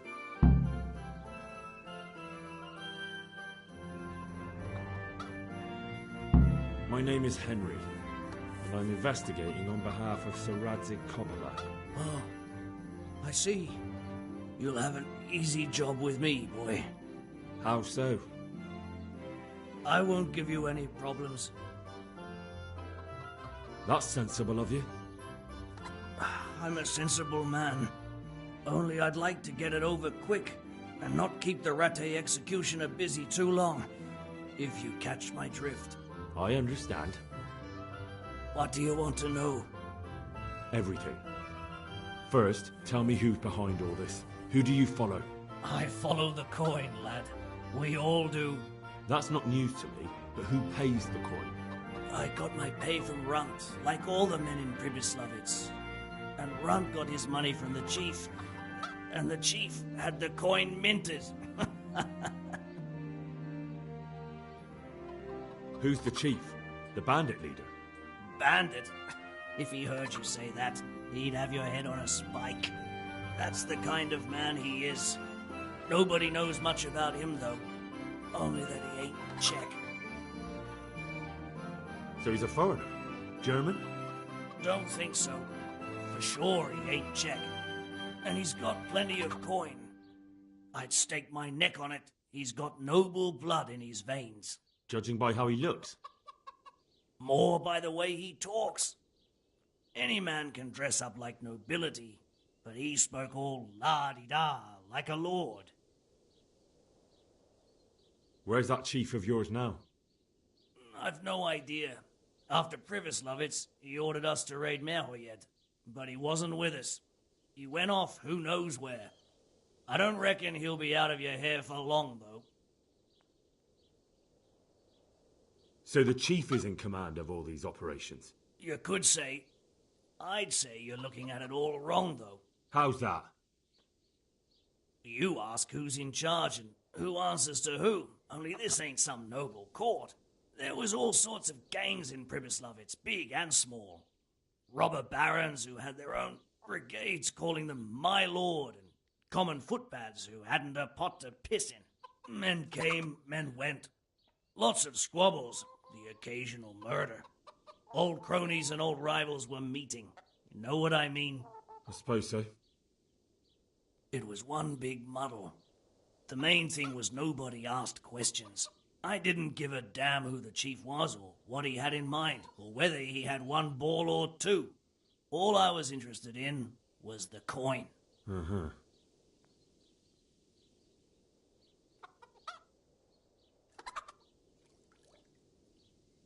Why did you attack Merhoyed?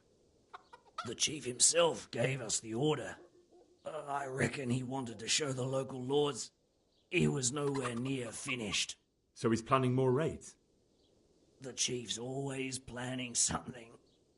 Pribyslavitz was only the start.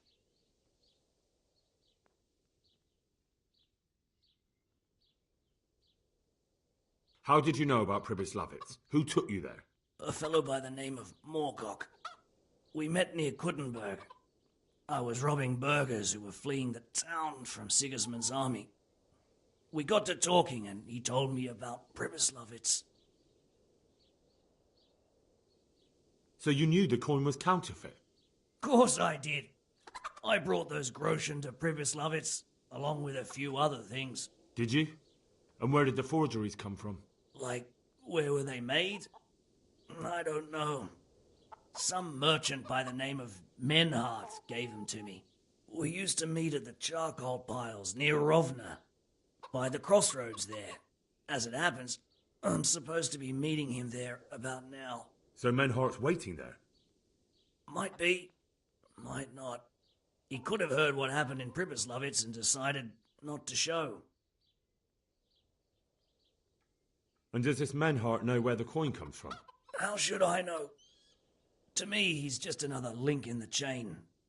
I deal with him, and I never ask who he deals with. Just like he knows nothing about me. I see. So I suppose there's no point asking you if you know any more about him. It'd be a waste of breath.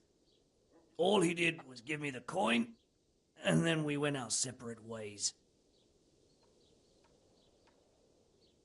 Who else knows about the money? Apart from the chief, Menhart, Runt and me, there was a few others. The men got some real money too, with the false stuff. It'd be suspicious if they only had freshly minted coin.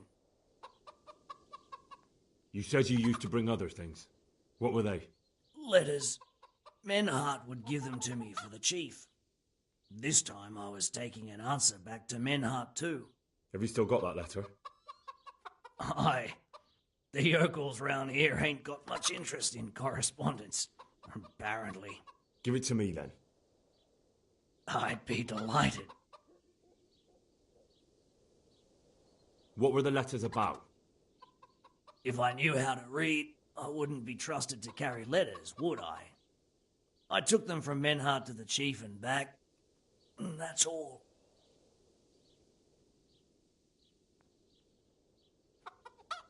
That's all I need to know for now. For now, for the love of Christ, boy, don't let the executioner interrogate me. I already told you everything I know.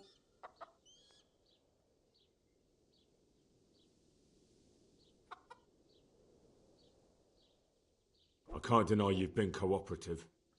I'll do my best to see you get a quick end. Henry! I think old Straw's come for the brigand. Step back from that Eden, young fella. But you can't kill me! Not just like that! Shut the fuck up, you weasel, and keep it fucking shut! You don't even get a say! Calm down, Straw. He won't escape justice. After all, he's... Don't stand in my way, Melikar! Let Henry decide. He's the one who saved his life.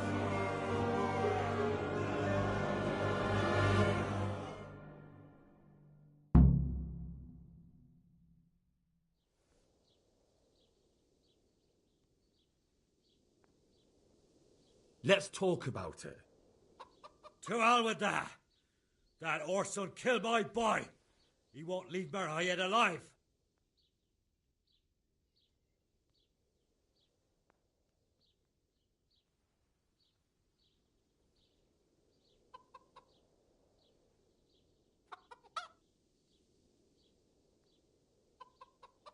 Listen to me, Straw. That isn't going to help anyone. You're a decent man, not a killer. Think of your wife. And where's the justice in that? My boy cut down in his youth. Didn't even have a chance to marry. And that cutthroat swine left walking the earth. Don't worry, he won't escape justice. Surely you don't think Sir Radzig will just let him go? What's Sir Radzig to me? You won't even let me avenge the death of my own son. Take him then. Take him and leave me with nothing but my grief. I promise you he'll suffer for what he did. Be quiet and go quickly before I change my mind. What are you doing with him?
Not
surprised. Betty was always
God be with you, lad. I'd like to enroll... All right. Whew. Take care.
I'd like to enroll in the big tournament.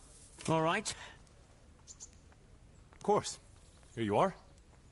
I'll write your name down. Henry, you said. And I need to know what weapon you choose.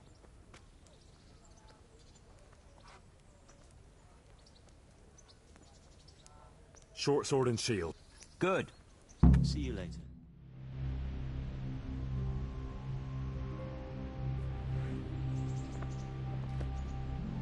The first combatant will be Pavel, called Roebuck, from the garrison of Sir Sebastian von Berg, who will measure his skills against Henry of Skalitz, from the company of Sir Radzig Kobyla.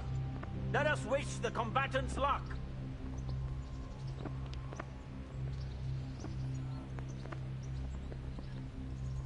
And this very first bout will afford plenty of entertainment. Our combatants will demonstrate their skills with short sword and shield.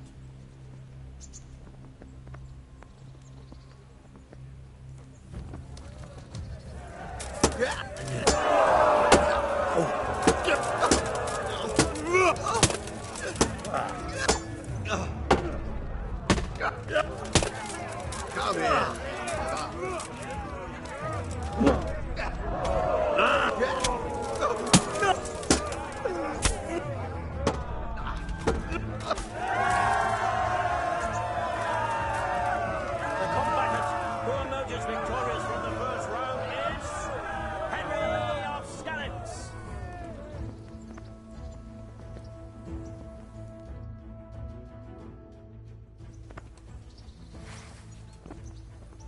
Change weapons for the second bout.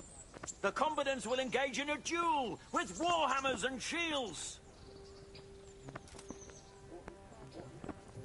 Kurva fix!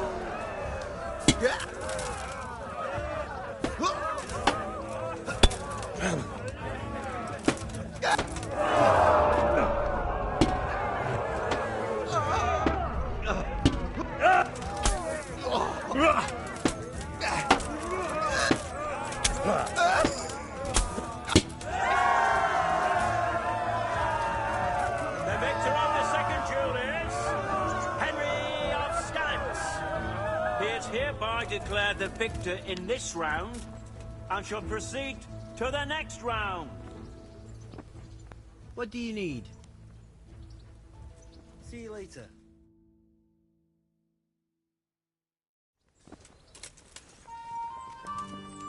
The first combatant will be Henry of Skalitz from the company of Sir Radzig Kobyla. And his adversary will be Thaddeus, commander of the guard at Talmberg. Let us wish the combatants luck.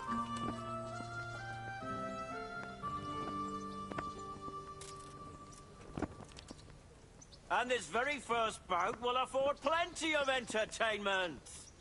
Our combatants will demonstrate their skills with short sword and shield.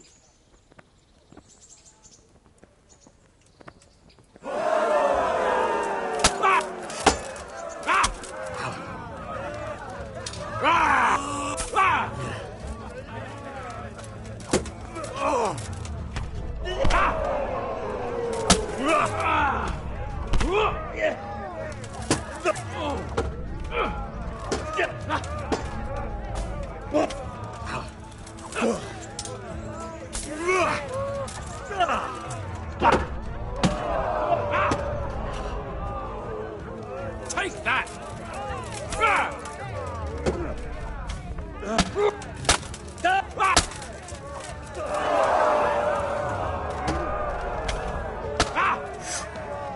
Here!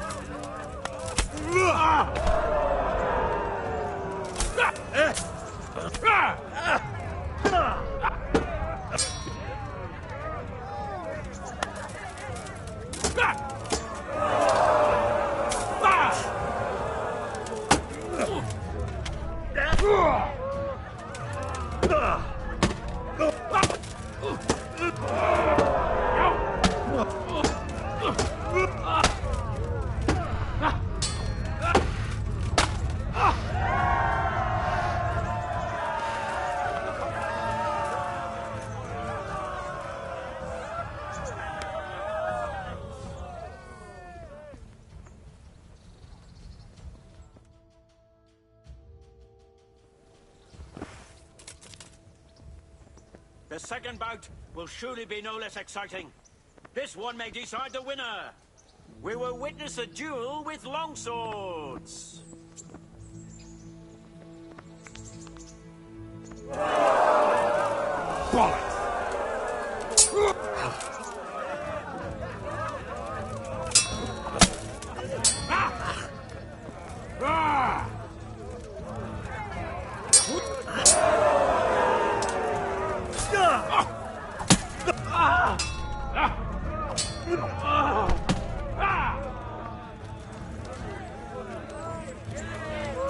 Lost your wind.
As is customary, the weapons for the third bout have been chosen by our gracious Sir Hanush.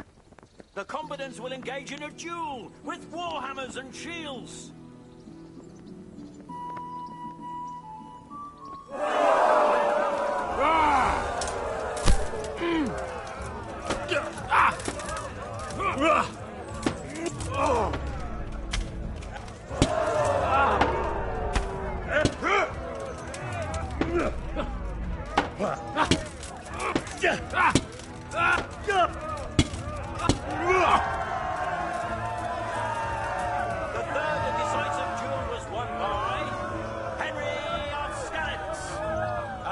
In this round, he shall proceed to the next.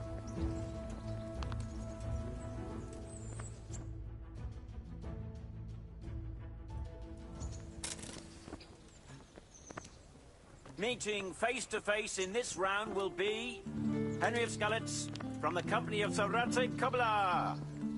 And he will face Coleman, man-at-arms of Sir Hanush of Lipa. Let us wish the combatants luck.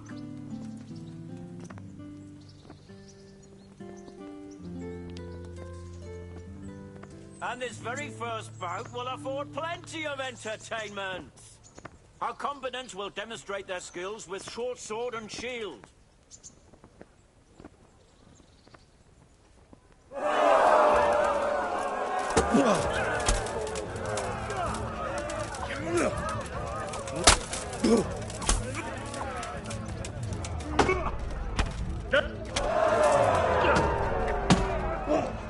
Take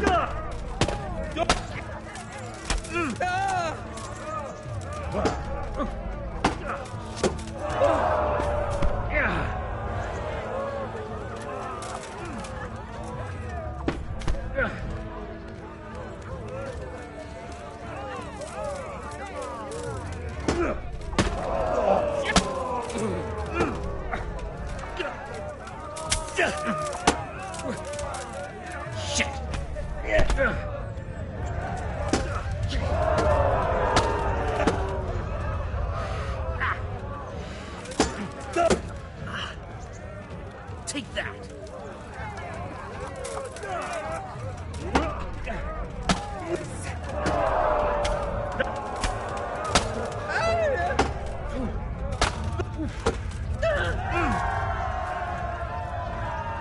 And the winner of the first bout is Henry of Skalitz.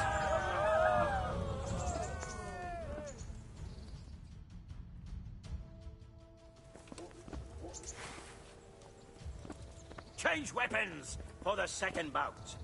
The combatants will engage in a duel with warhammers and shields.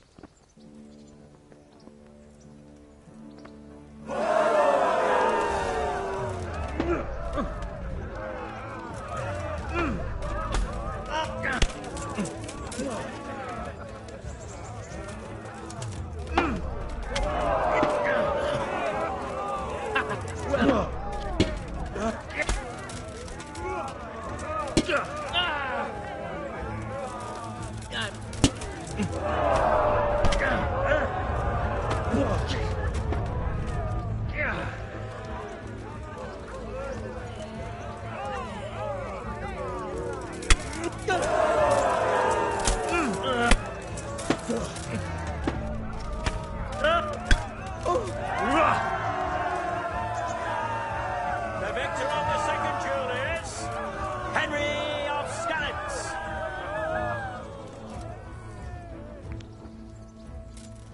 Lords and ladies, good men and good wives, you have just witnessed the final duel in today's Ratai tourney, for which we all owe gratitude to Sir Hanush of Laipa. All glory to the victor, Henry of Skalitz, man-at-arms in the company of Sir Radzik Kobila. His prize will be given to him by our gracious Sir Hanush.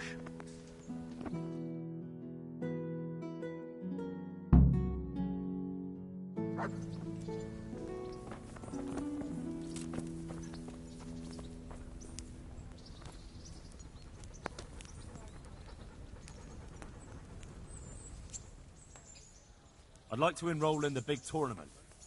You'll have to wait a few days until Sir Hanush announces another. See you later. Your parents' grave? Aye. This year it's 12 summers gone. Time flies, eh? My Agnes has been gone now for 4.5 years.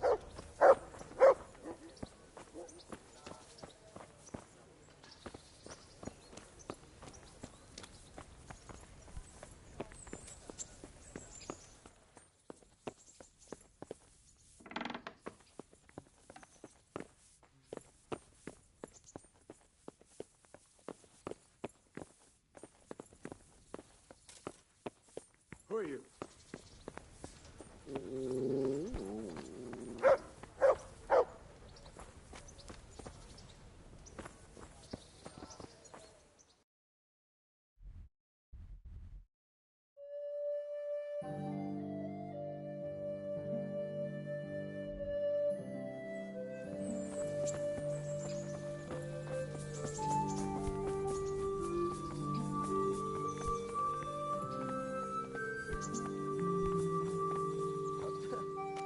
God be with you, Henry.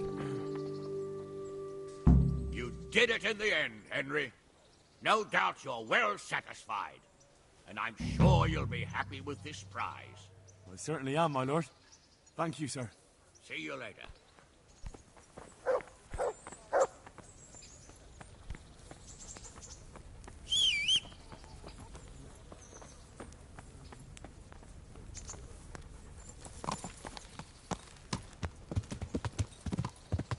Yeah.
Yeah.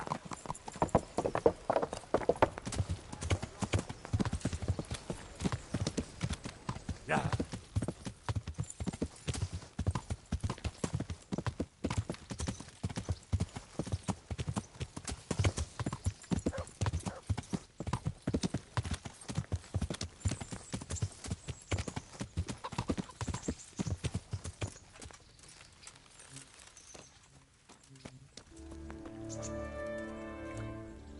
Good health to you. What can I do for you? I'd like to make use So what are you in? a bit of everything. Heal my wounds, have a proper bath. Oh, and my garments are in need of laundering. I'm sure you'll be extremely satisfied.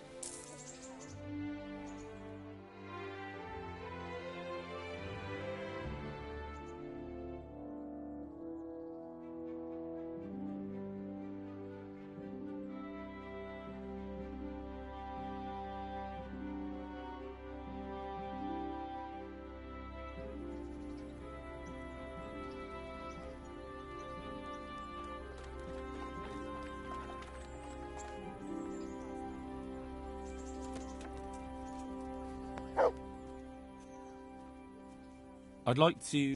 And what is it you'd like?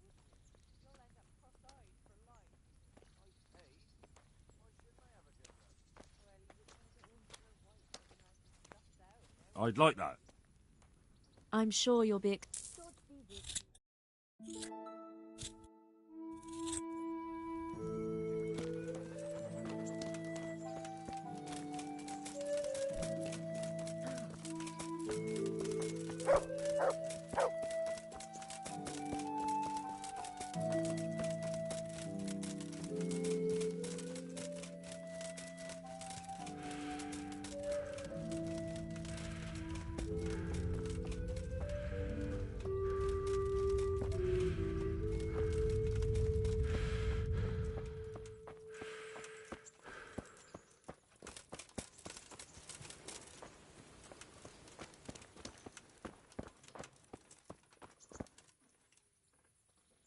I've got something for you.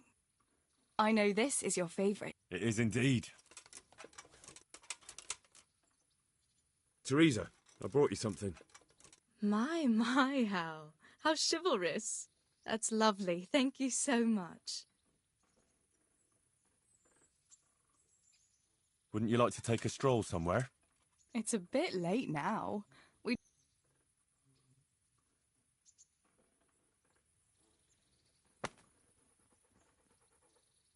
Thank you for the dress. I've got something that... All right, I can't have...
Leave me be, all of you. Don't speak to me. What the? No. God. No. What?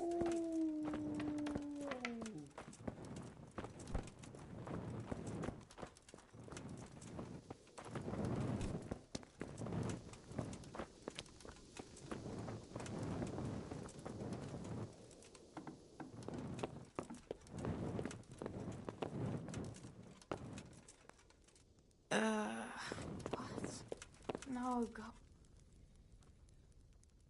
Good day to you. How's it looking, Melikar? I'm glad to see you, Henry. I'd like to thank you again. Everyone is cured. It's nothing short of a miracle.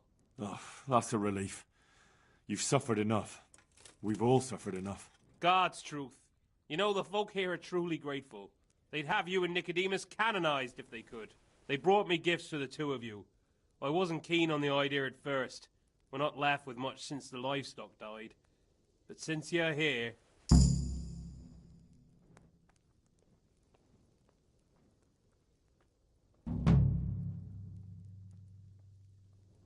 No. I can't possibly accept that. Give it all back, Melikar. With my thanks. That's kind of you. I'm glad you appreciate our situation. Things are tough, all right. I understand. I'm just glad everything turned out well. So am I, lad. So am I. God be with you.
Yeah.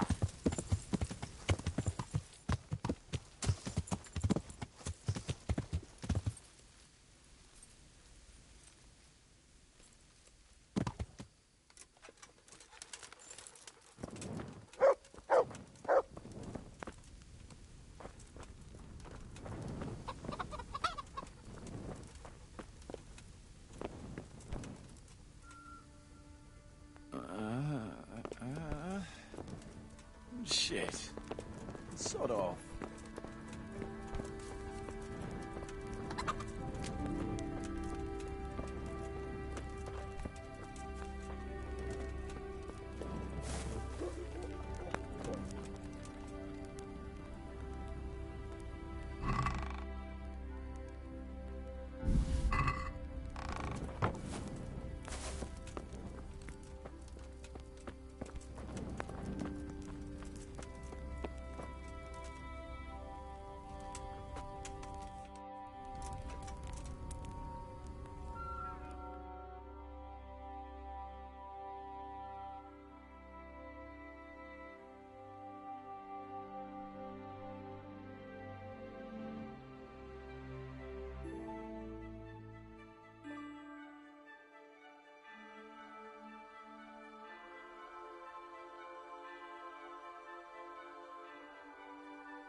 Hey, do you think you own the place?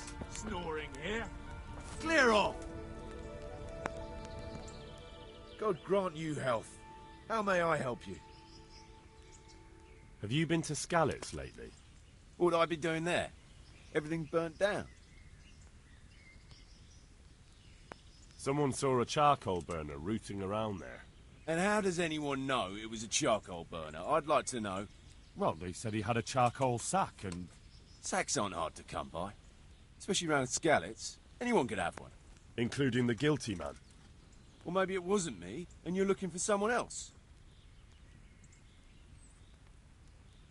If you don't confess right now, you'll be eating ash too. They saw a man with this sack, and I don't have a problem beating it out of you. Look, I really wasn't there. Even if you beat me, or let them take me away in chains, I'm still not the person you're looking for. Fine then.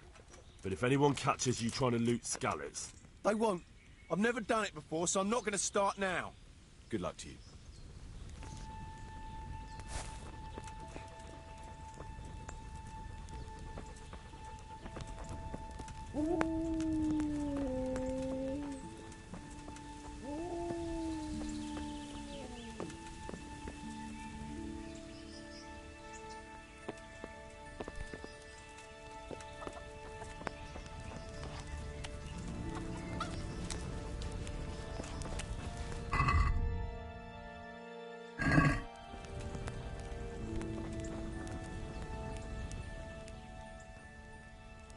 So, have you changed your mind about Skalitz? Why would I change my mind?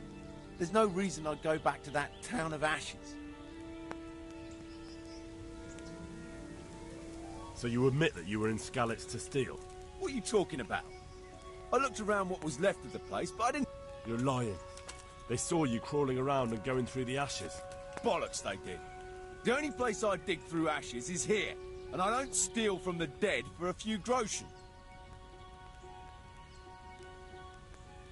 All right then, I believe you. So you probably don't know who it really was, do you? No, I don't. There are plenty of charcoal burners round here, but who's to say it's one of them you're looking for? Fine. Thanks then. Good luck to you.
I hope I can be of help to you, knight.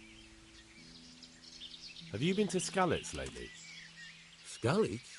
I thought that place burned down to the ground. What would I be doing there? Someone there saw a charcoal burner rooting through the burned-out buildings. Well, if you know who it was, then why have you come to me? I don't know who it was, just that it was a charcoal burner. And how do you know that? Because he was grubby from ash in the middle of a town full of ash? No, because he had a charcoal burner's sack. And that's your evidence? Anyone can get that. There's plenty lying around a forge, and there's a lot of people wandering around there. Trying to throw the blame on someone else, are you? Forget it. You're gonna get what's coming to you, you thieving bastard. No, I don't know who did it, but it wasn't me. I'm innocent, I swear. If you only stop lying. I can see it in your eyes. You did something, and I'll get it out of you. Please, no, I didn't do anything. I just found it. It must have fallen from someone else's sack, but I wasn't in Skalitz and I didn't loot anything. A likely story. Though, if you had a sudden attack of conscience and gave it to me, I might just believe you didn't do anything wrong. Here it is. Everything I have. Take it and leave me be. I didn't do anything wrong. Farewell.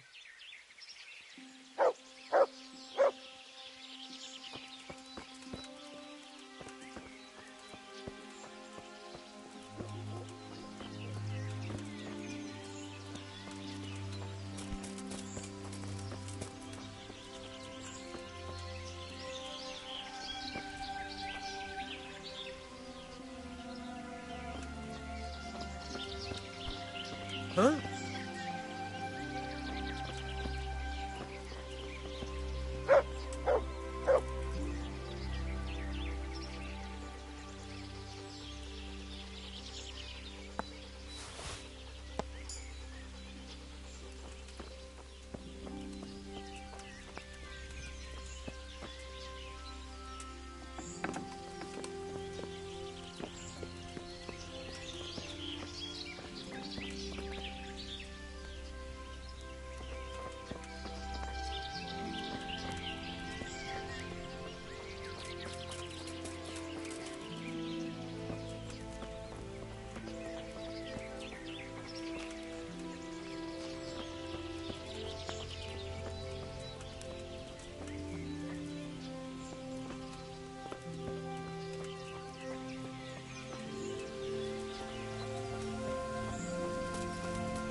My humble greetings. How may I serve you? Have you been to Skalitz lately? Not since I ran away from there. Why do you ask? Because someone saw you wandering around the houses there, poking around. That's ridiculous. Like I said, I haven't been back since that horrible day.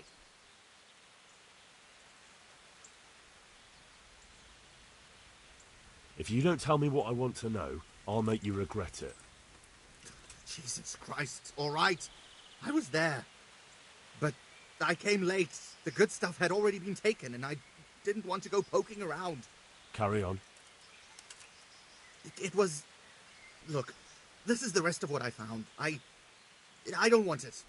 Just take it. Give it to the needy. Whatever you want. Take care.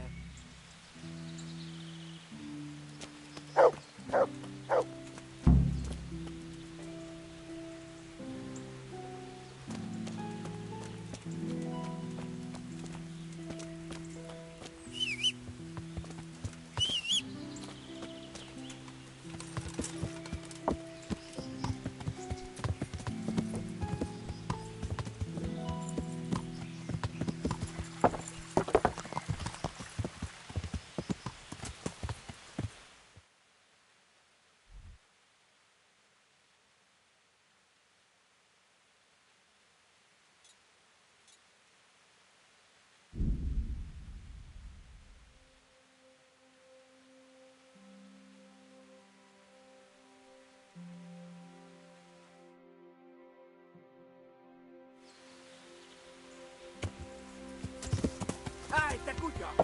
Anda, papá.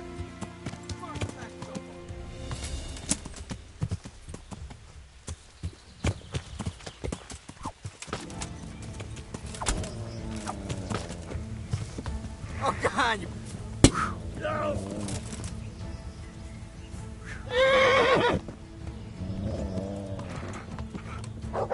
Elég volt.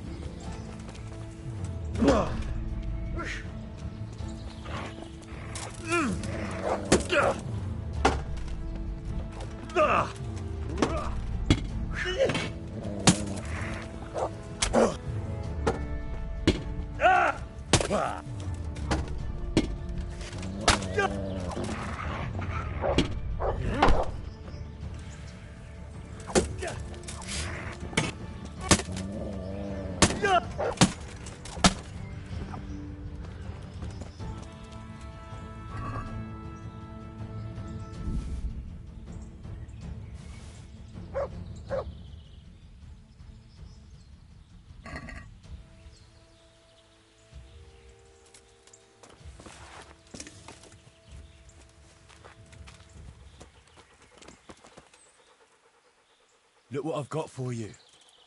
You'll love this.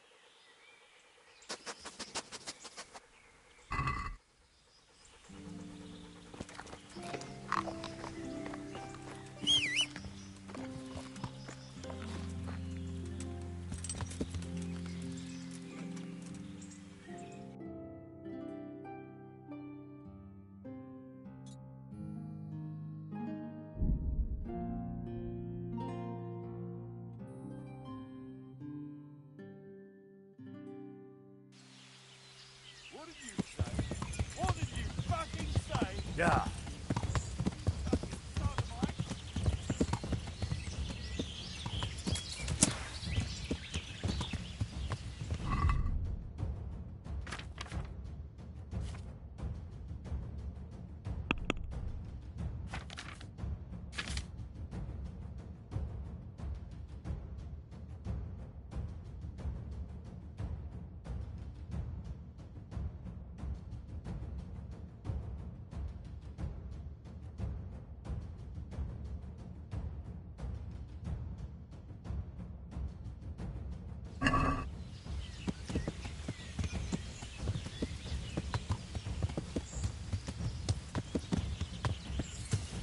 I'll slaughter you! To hell. Oh, dear God!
Look what I've got for... You'll love this.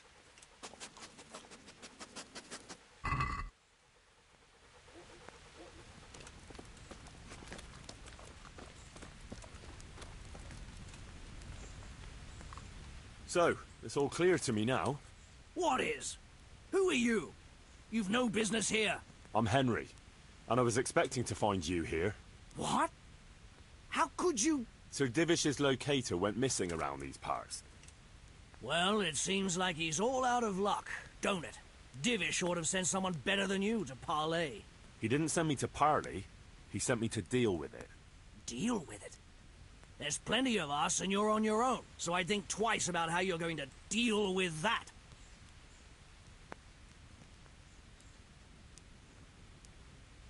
Let him go, right now. Or you can stay here and feed the crows, like the rabble who were here before you. All right. No need to be hasty, eh? We'll be on our way then. Quietly. That fella's in the tent over there.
Thank you.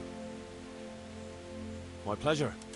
Sir Divish sent me to find you, and it looks like I arrived just in time. God's truth. I'm Henry of Skalitz.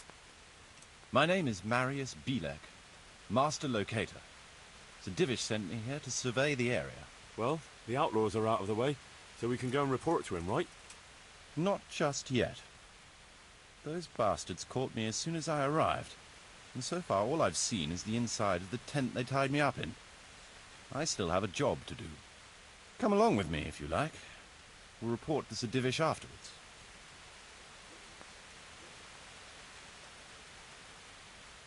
I'll escort you then. At least I can make sure you don't get caught again. What? Are there more of those bandits around? No, I just meant... Never mind. Should we get going?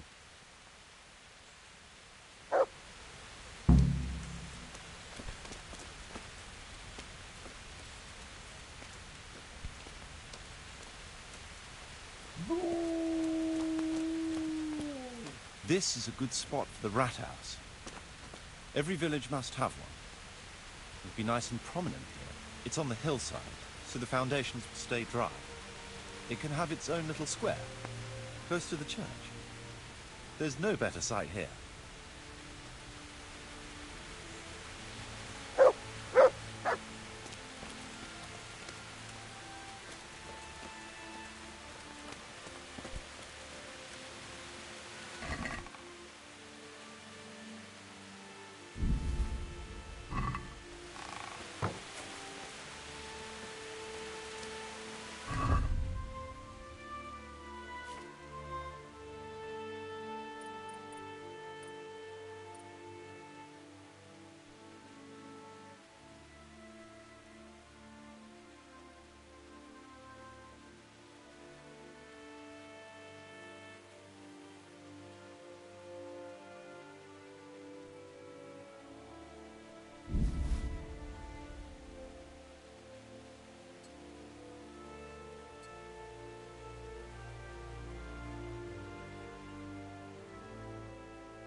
We could fit at least one tradesman's shop here.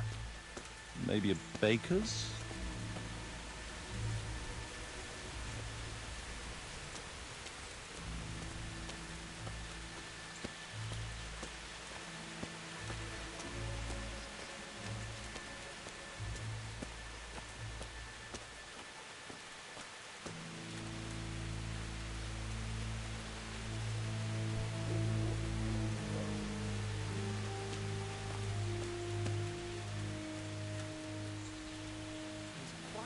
Space here. It just needs clearing thoroughly. Then we could even fit stables.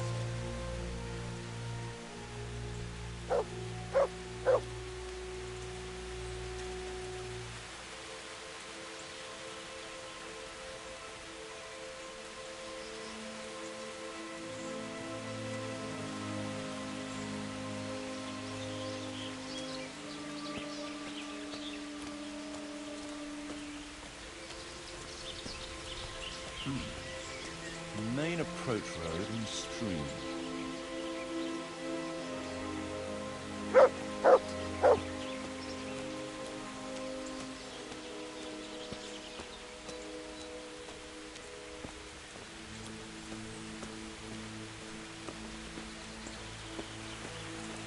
This bridge needs reinforcing.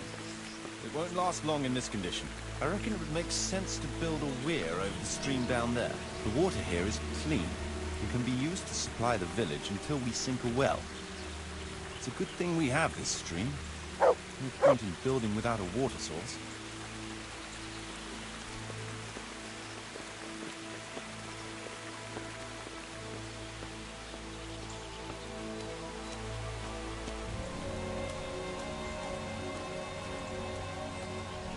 Supplies and trade will flow through here.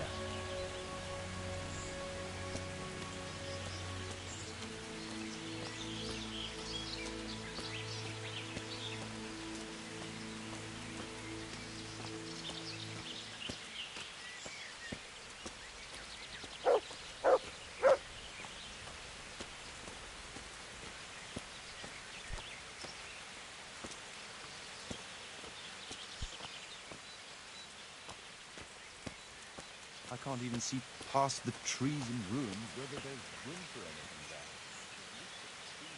Strong and healthy. All we need is a few good woodcutters, and we won't have to bring in any timber from elsewhere.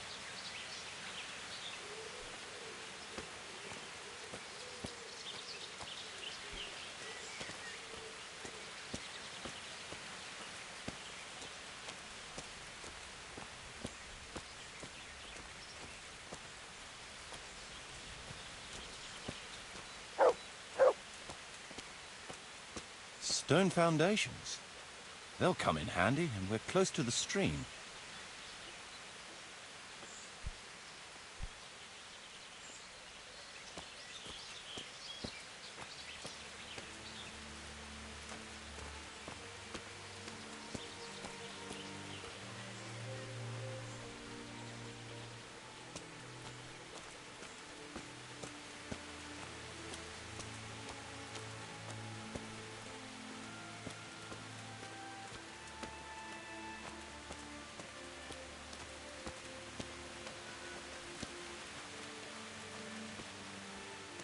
Lots of space here.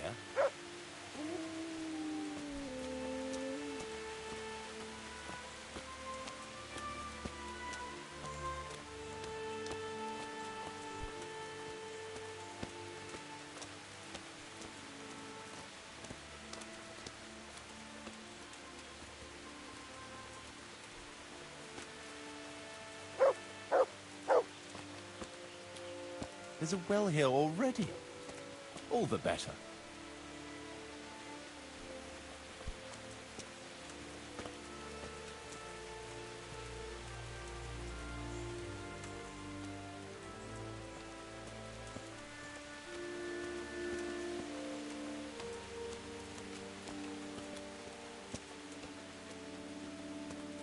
A big space, clean water, close to the village green.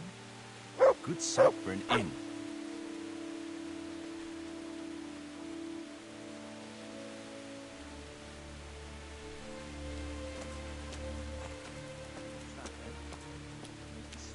surveying is done.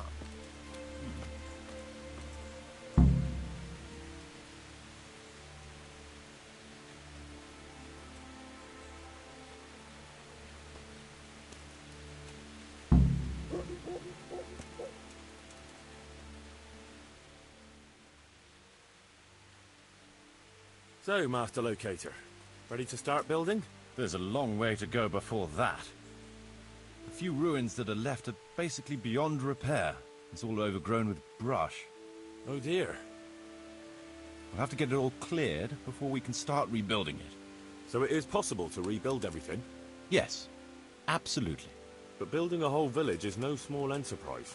We'll need timber, lots of it, which isn't a problem in the middle of the woods, of course. We'll have to hire wage labor to begin with. Quite a lot of men. I think we should get started without delay. There's a lot of work involved, but it'll be well worth the effort. I can just imagine it. The church will dominate the whole settlement. Oh, that's good news. When will you inform Sir Divish? Why wait? I'll head to Talmberg right away. But would you keep an eye on things here in the meantime? It would be rather embarrassing to run into more bandits when I return with Sir Divish. No problem. I'll be right here. It shouldn't take us long.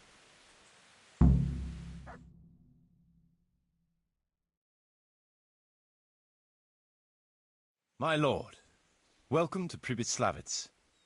That is to say, welcome back to Pribyslavitz after all these years. Well, what's left of it. Not to worry, Marius. I'm glad to be back in my old hamlet. Although, it seems to have aged about as gracefully as I have over the years. I beg to differ, sir. It's quite dilapidated, unlike your good self, but at least it's safe now. Thanks in part to Henry here, who also saved me from a predicament that cost me valuable time. Who knows? If it hadn't been for him, we might not even be talking now. Well, lad, in the end, you managed things in your own way, I see. Just as you said you would. I did my best, sir.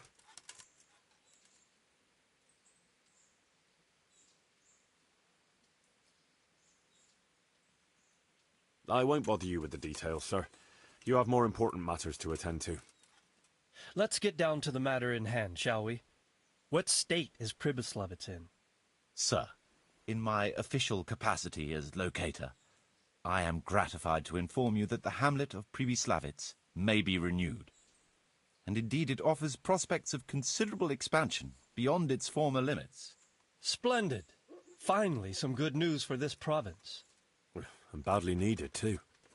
So, what have you discovered so far? I want to know all the details.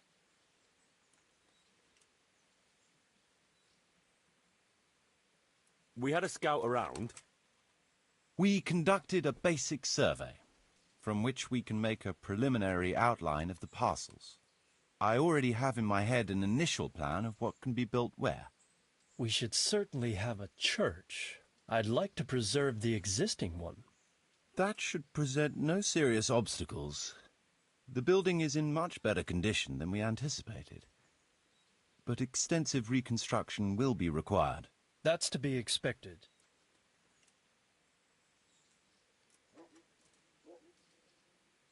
There's a stream here, and a well, right in the middle of the village. Yes, and there are abundant woods around. Clearing them will provide both extra land and timber supplies that we can use right away. Right now, I believe we're standing on the village green, aren't we? The future green, that is. The village centre will comprise at least 6 large buildings to begin with. We can't fit any more than that here, so there will be other buildings away from the square, in particular more extensive structures. I'm glad to hear it. I never expected you'd find so much space here in the middle of the woods. The building work we're about to engage in is only the first part of my plan. Later, we'll clear more forests for agricultural land and build more farmhouses. But for now, we'll have to focus on more sensible goals. As you wish, my lord.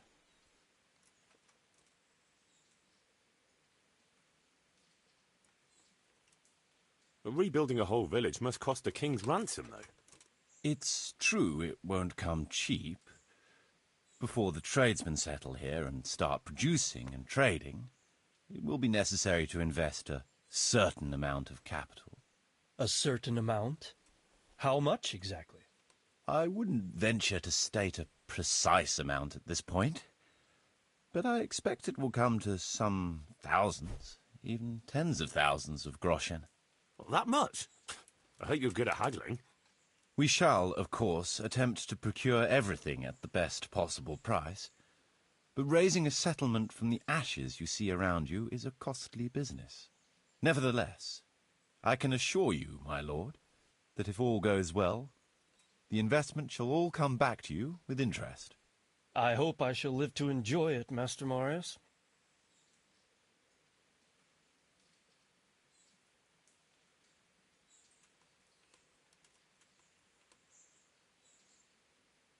A village isn't a village without villagers. You'll need new subjects. Even preparing the ground for building will need lots of labour. Where can we find so many people, sir?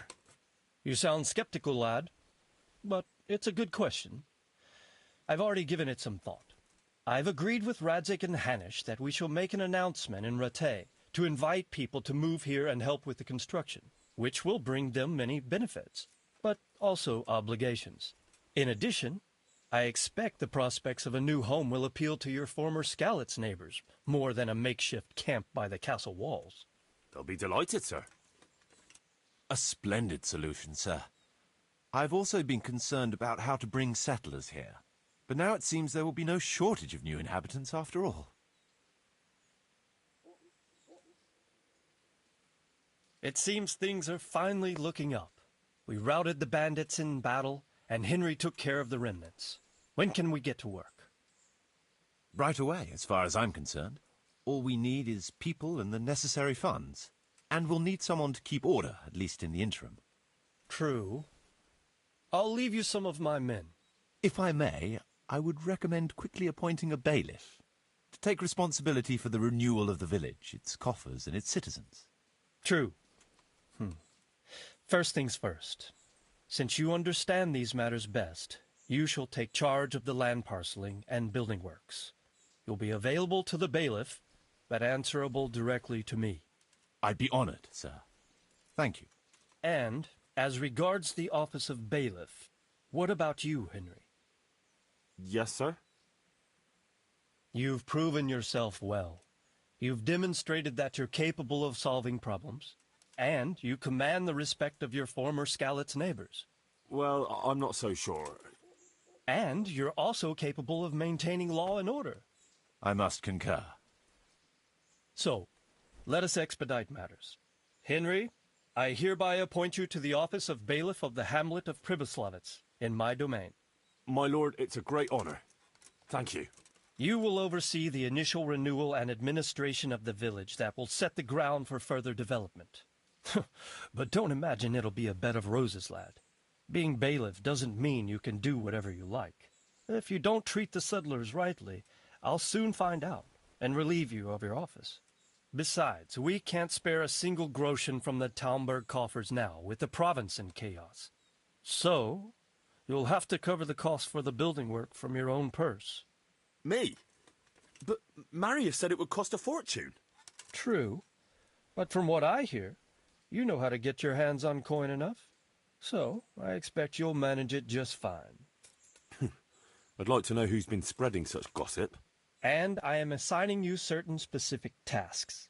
You must ensure the rebuilding of the church. That means complete reconstruction, wall paintings, and a new altar. See to it that in the future, the village will be capable of supporting a certain number of people. For that, you will need to ensure the construction of essential artisans' buildings. And ultimately, the village must produce sufficient earnings to fund further expansion. But, sir, I've never done... I understand your concerns, but you'll be handsomely rewarded. I shall grant you the proceeds from the whole village for the first 5 years, and you have my permission to use the surrounding woods and land as you see fit. Well, that's, I mean... Are you sure I'm the right man for the job, sir? It's a lot of responsibility. As you said yourself, Henry, it's a great honor. Besides, you won't be alone in it. I'll assist you and supervise the construction work. Phew. All right, then. So, we're agreed. You'll give this document to the Rattay bailiff. He'll make the announcement to invite settlers, which should ensure enough people to begin work. At the same time, your official appointment as bailiff will be announced. I don't know what to say, sir. I'm sure you won't disappoint me, Henry. And now I must get back to my duties at Talmberg. Send word when everything is prepared. Certainly, sir. Have a safe journey. Farewell, sir.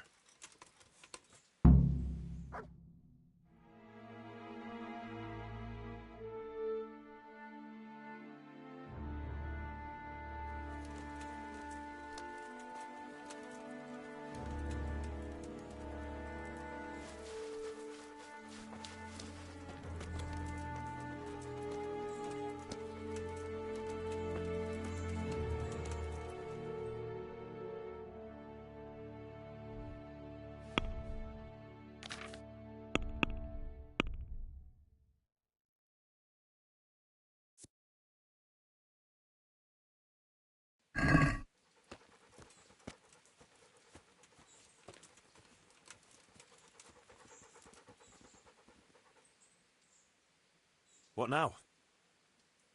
Before we can start building as much as an outhouse, we'll have to get the whole area cleared, and we'll need lots of people to work the land and parcel it out. Right. So I suppose I'd better get to Rattay first and see to that announcement. Indeed. I'm sure the bailiff will be more than happy. It will get the refugees out of his hair, and the citizens will stop complaining. I'll stay here for now and start planning the building plots. As soon as the labourers arrive, I'll start allocating work to them.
Give it!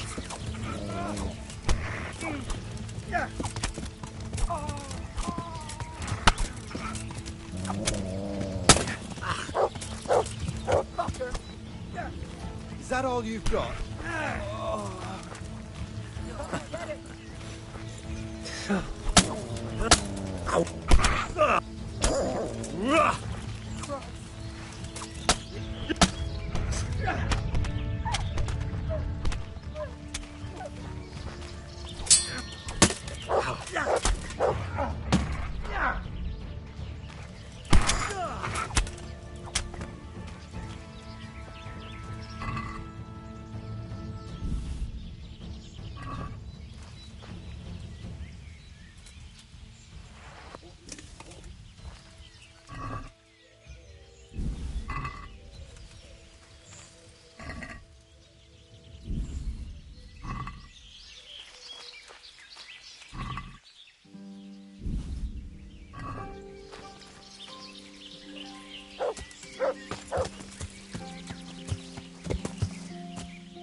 Ai, te kuja!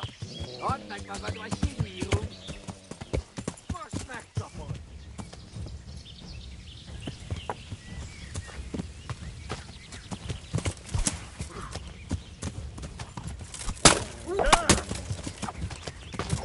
No, vad jag fast på!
And it's safe as houses.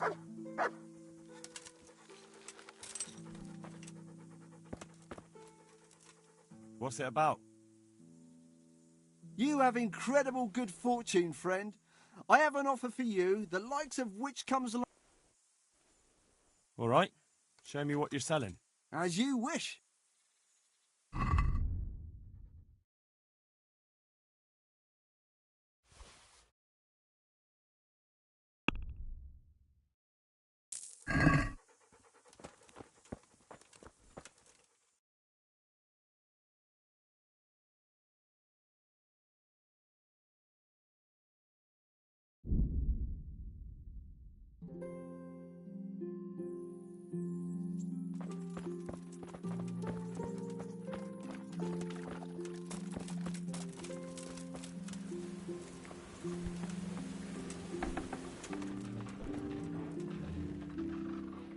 How are you?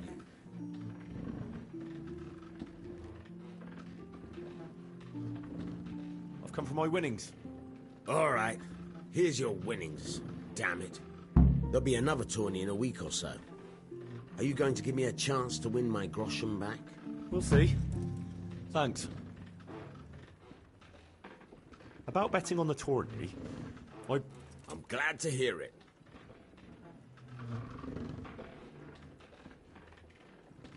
A nice little weight.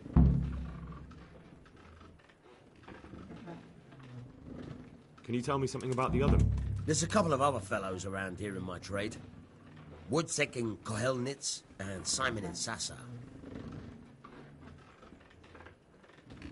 Tell me about Wojtek. He's young and hot-blooded with a short temper. But he's a fine fellow when you get to know. Unfortunately, he got himself into a feud with that usurer, the What about this Simon in Sasau? An odd one he is. A loner who don't talk much. But he's as dogged as a hunting hound once he gets his teeth into anything. He won't let go and...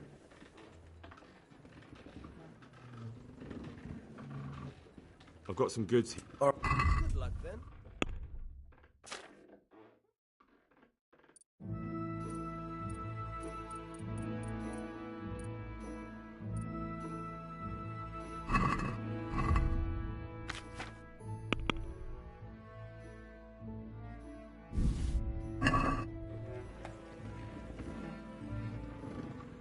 I've got some goods here who... All right.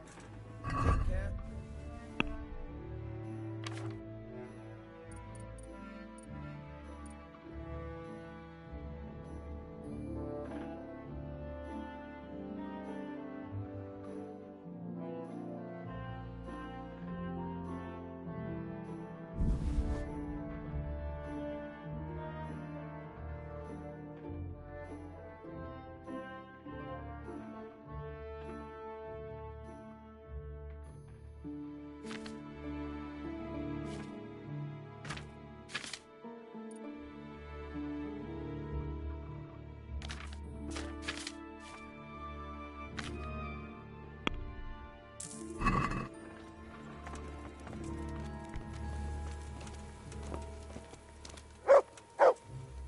Hail the conquering hero.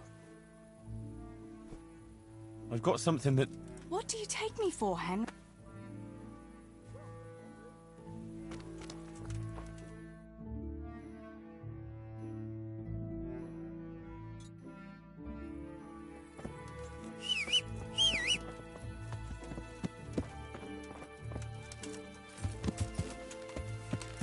Yeah.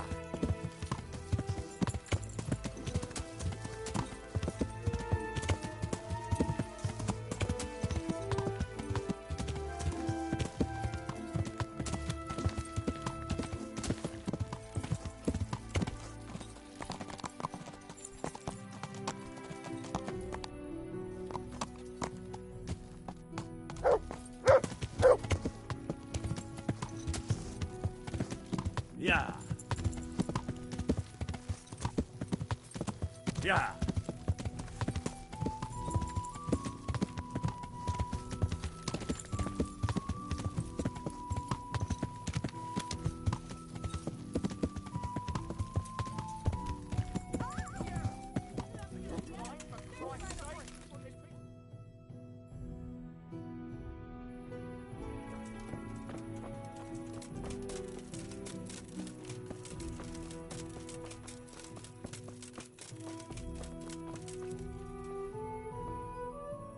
What do you need?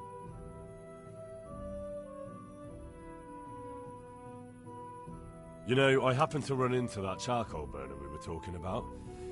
But, But what?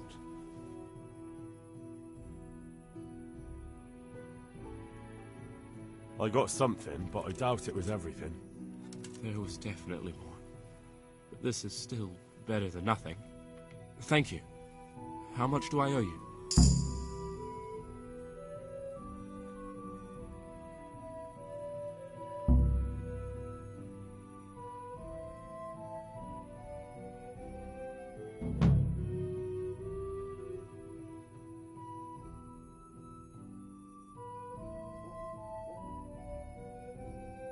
I don't want anything.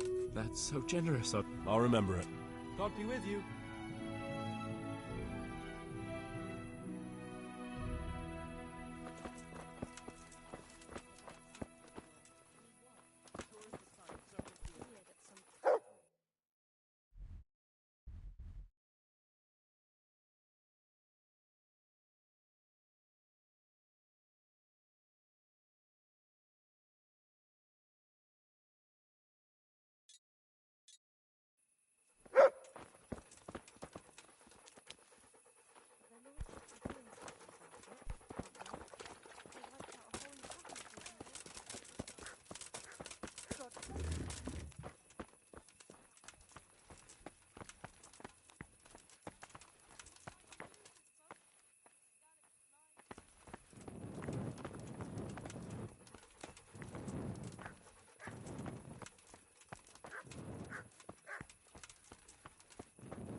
God save you.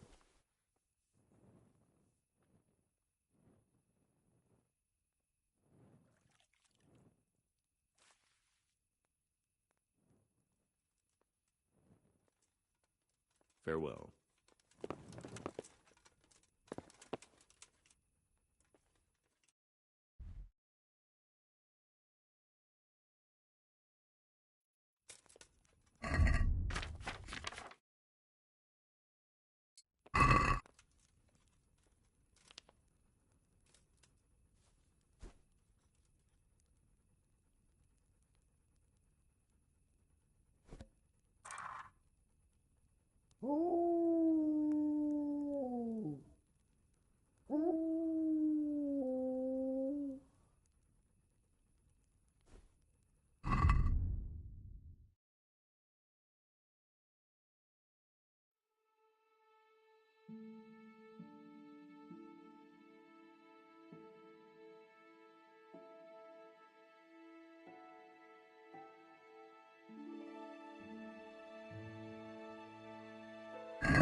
Master Bailiff? Nothing of interest to me. God be with you.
I have a document for you from Sir Divish.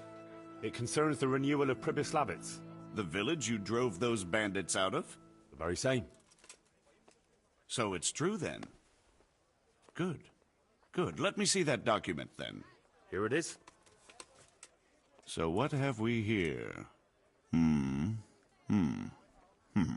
It says I should announce that anyone interested may move to Pribyslavitz to live and work. And Sir Radzig and Sir Hanush also give their consent.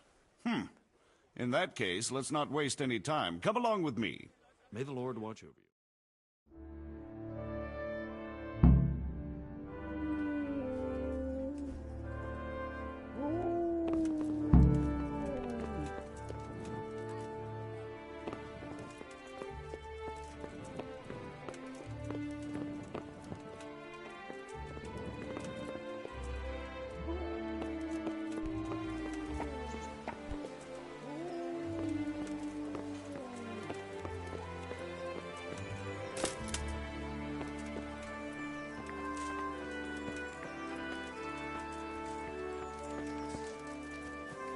Asparagus that'll cut you in half, and cucumbers that'll cure what ails you. Come get them.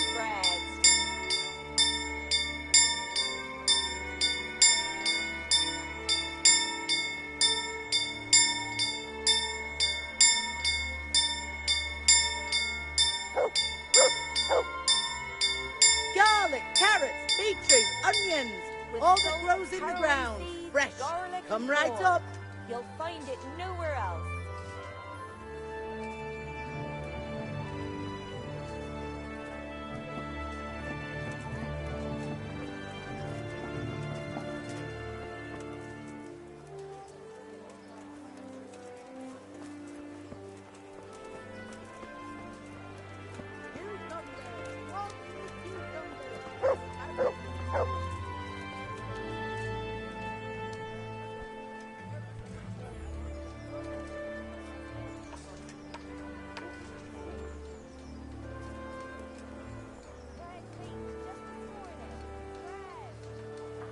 Hear ye, hear ye.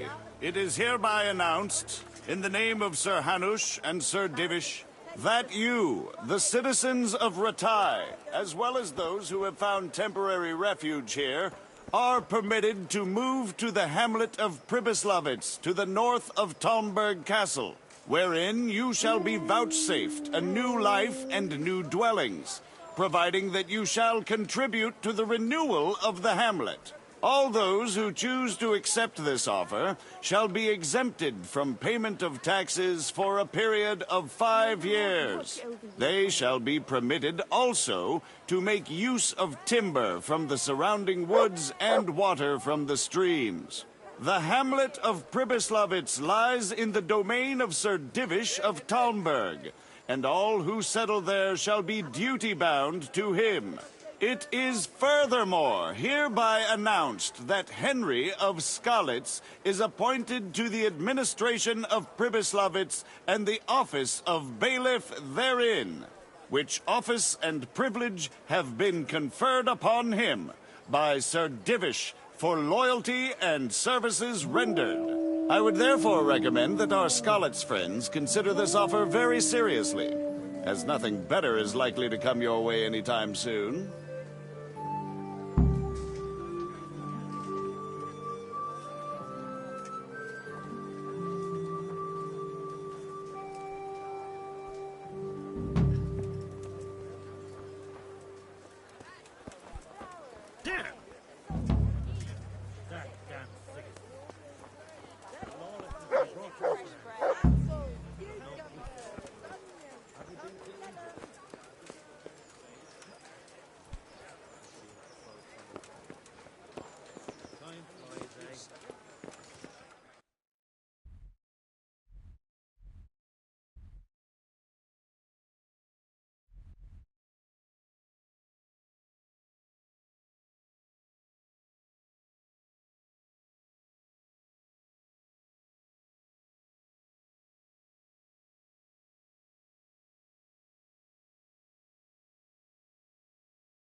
Will you stop by tonight? Sure.